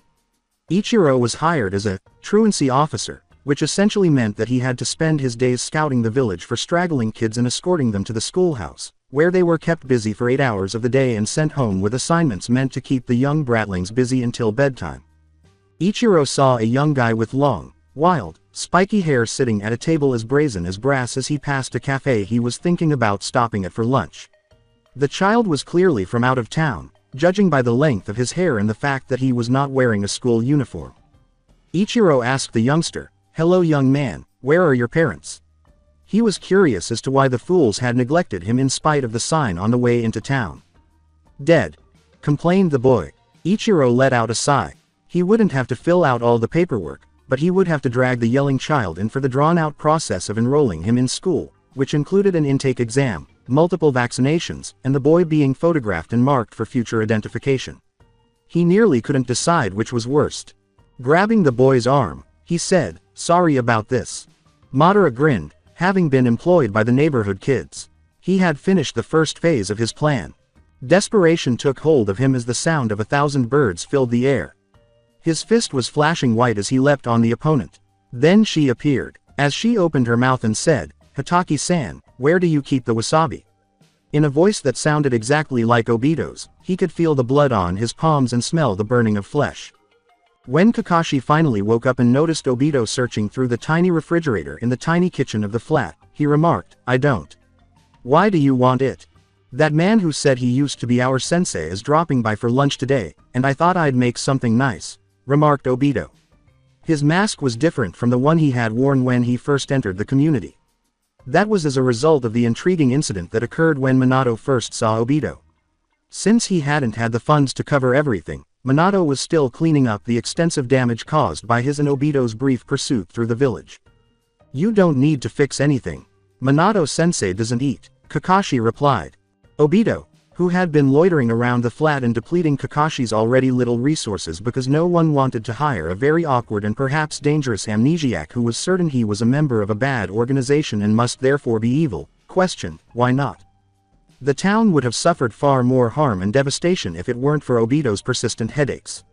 He had already had irate visits from the genin crew that had been compelled to remove all of the black cats from that tree on Life Street, as well as from a number of elderly women who believed he had put dear sweet Obito up to his misbehavior. He said, Minato-sensei's dead. He didn't want to discuss the situation or the unpleasant memories it evoked. Even though he insisted on being called Toby, Obito questioned, why is he running around the village then? Kakashi groaned, not wishing to start the story over because it appeared that Obito had forgotten once more. That's a very long story. Zetsu sighed as he made his way to Konoha through the trees. This generation had seemed to be the time when his plans would finally come to pass, but everything had fallen apart completely, and he had no Obito to keep him entertained. He had intended to give Obito all of his memories, back in roughly 6 months and murder Madara in an accident that could not be linked to him, but that was not going to happen anytime soon. First of all, no matter how hard he searched, Madara was nowhere to be found, and second, Obito was rendered useless by the large number of people who had seen him. He pondered whether it might not be wiser to step back and wait a few more generations, given that it appeared the Akatsuki was hemorrhaging members. Even though it was extremely unusual, the Rinnegan occasionally appeared in the Uzumaki clan, which was naturally not entirely dead, and there were a few surviving Uchiha who could re-establish their clan and pass on the genes for their unique eyes after all. Rare, roughly once per 30 generations. He could wait another 1,000 years if he had to, but he had already waited thousands of years to reach this point. But what really irritated him was the fact that he had come so close to success. But one day his mother would return. It was only a question of time. Time to use the blood he had collected after Madara was vanquished by Senju Hashirama to make another Madara clone. Because it shared a dying wish with the last one that Obito had unintentionally torn up by its roots, a Madara clone wouldn't bring in a fool like Obito. It was dark. The day had been exhausting. It was long, but not the worst he'd ever known. His world went dark almost immediately when his head struck the pillow of the cot he had been given. He opened his eyes to see that he was standing next to a river. The river. He had an overwhelming want to urinate as the water passed by, creating watery sounds. He tried to urinate while running to a nearby tree, but his bladder stopped up on him and wouldn't let go. After much effort, his bladder eventually began to empty itself. He heard a rock skip across the river just as he was about to have a good stream going. He was struck in the head by a rock that leapt out of the water. "Oi, wake up!" screamed that damned Senju. When he opened his eyes, he saw a group of laughing kids gathered around his bed. His left hand was in a bowl of warm water, and his nose was tickled by the pee odor rising from the damp area underneath. One of the children asked, "Are you sure he's a ninja?" That was it. Those children were really dead. He would lock these brats inside and burn them along with the school when it was destroyed. "Right here, Naruto," Iruka said, assisting Naruto in grasping the stamp. An hour earlier, Naruto had woken up and was far too energetic to go back to sleep anytime soon. Iruka had a ton of paperwork to complete as Hokage, but Kisame had been sleep-deprived for the past few days and needed a nap. However, it had been left to Iruka to figure out how to finish his duties while still keeping Naruto busy. The options had been to either turn Naruto over to his actual predecessor or have Naruto assist him with his papers, hoping that he wouldn't destroy too much of it or discover anything unsettling hiding among it. There wasn't really an option because, even if the world ended, he wouldn't give Naruto to that careless fool Minato. It was odd. A number of seals were intended to prevent anybody else from even touching the Hokage's stamp, and only the Hokage was allowed to use it. However, Naruto had picked it up without any issues. As it turns out, Naruto had successfully opened the Forbidden Scroll, which he had been told was also keyed only to the Hokage. It would appear that the answer was clear.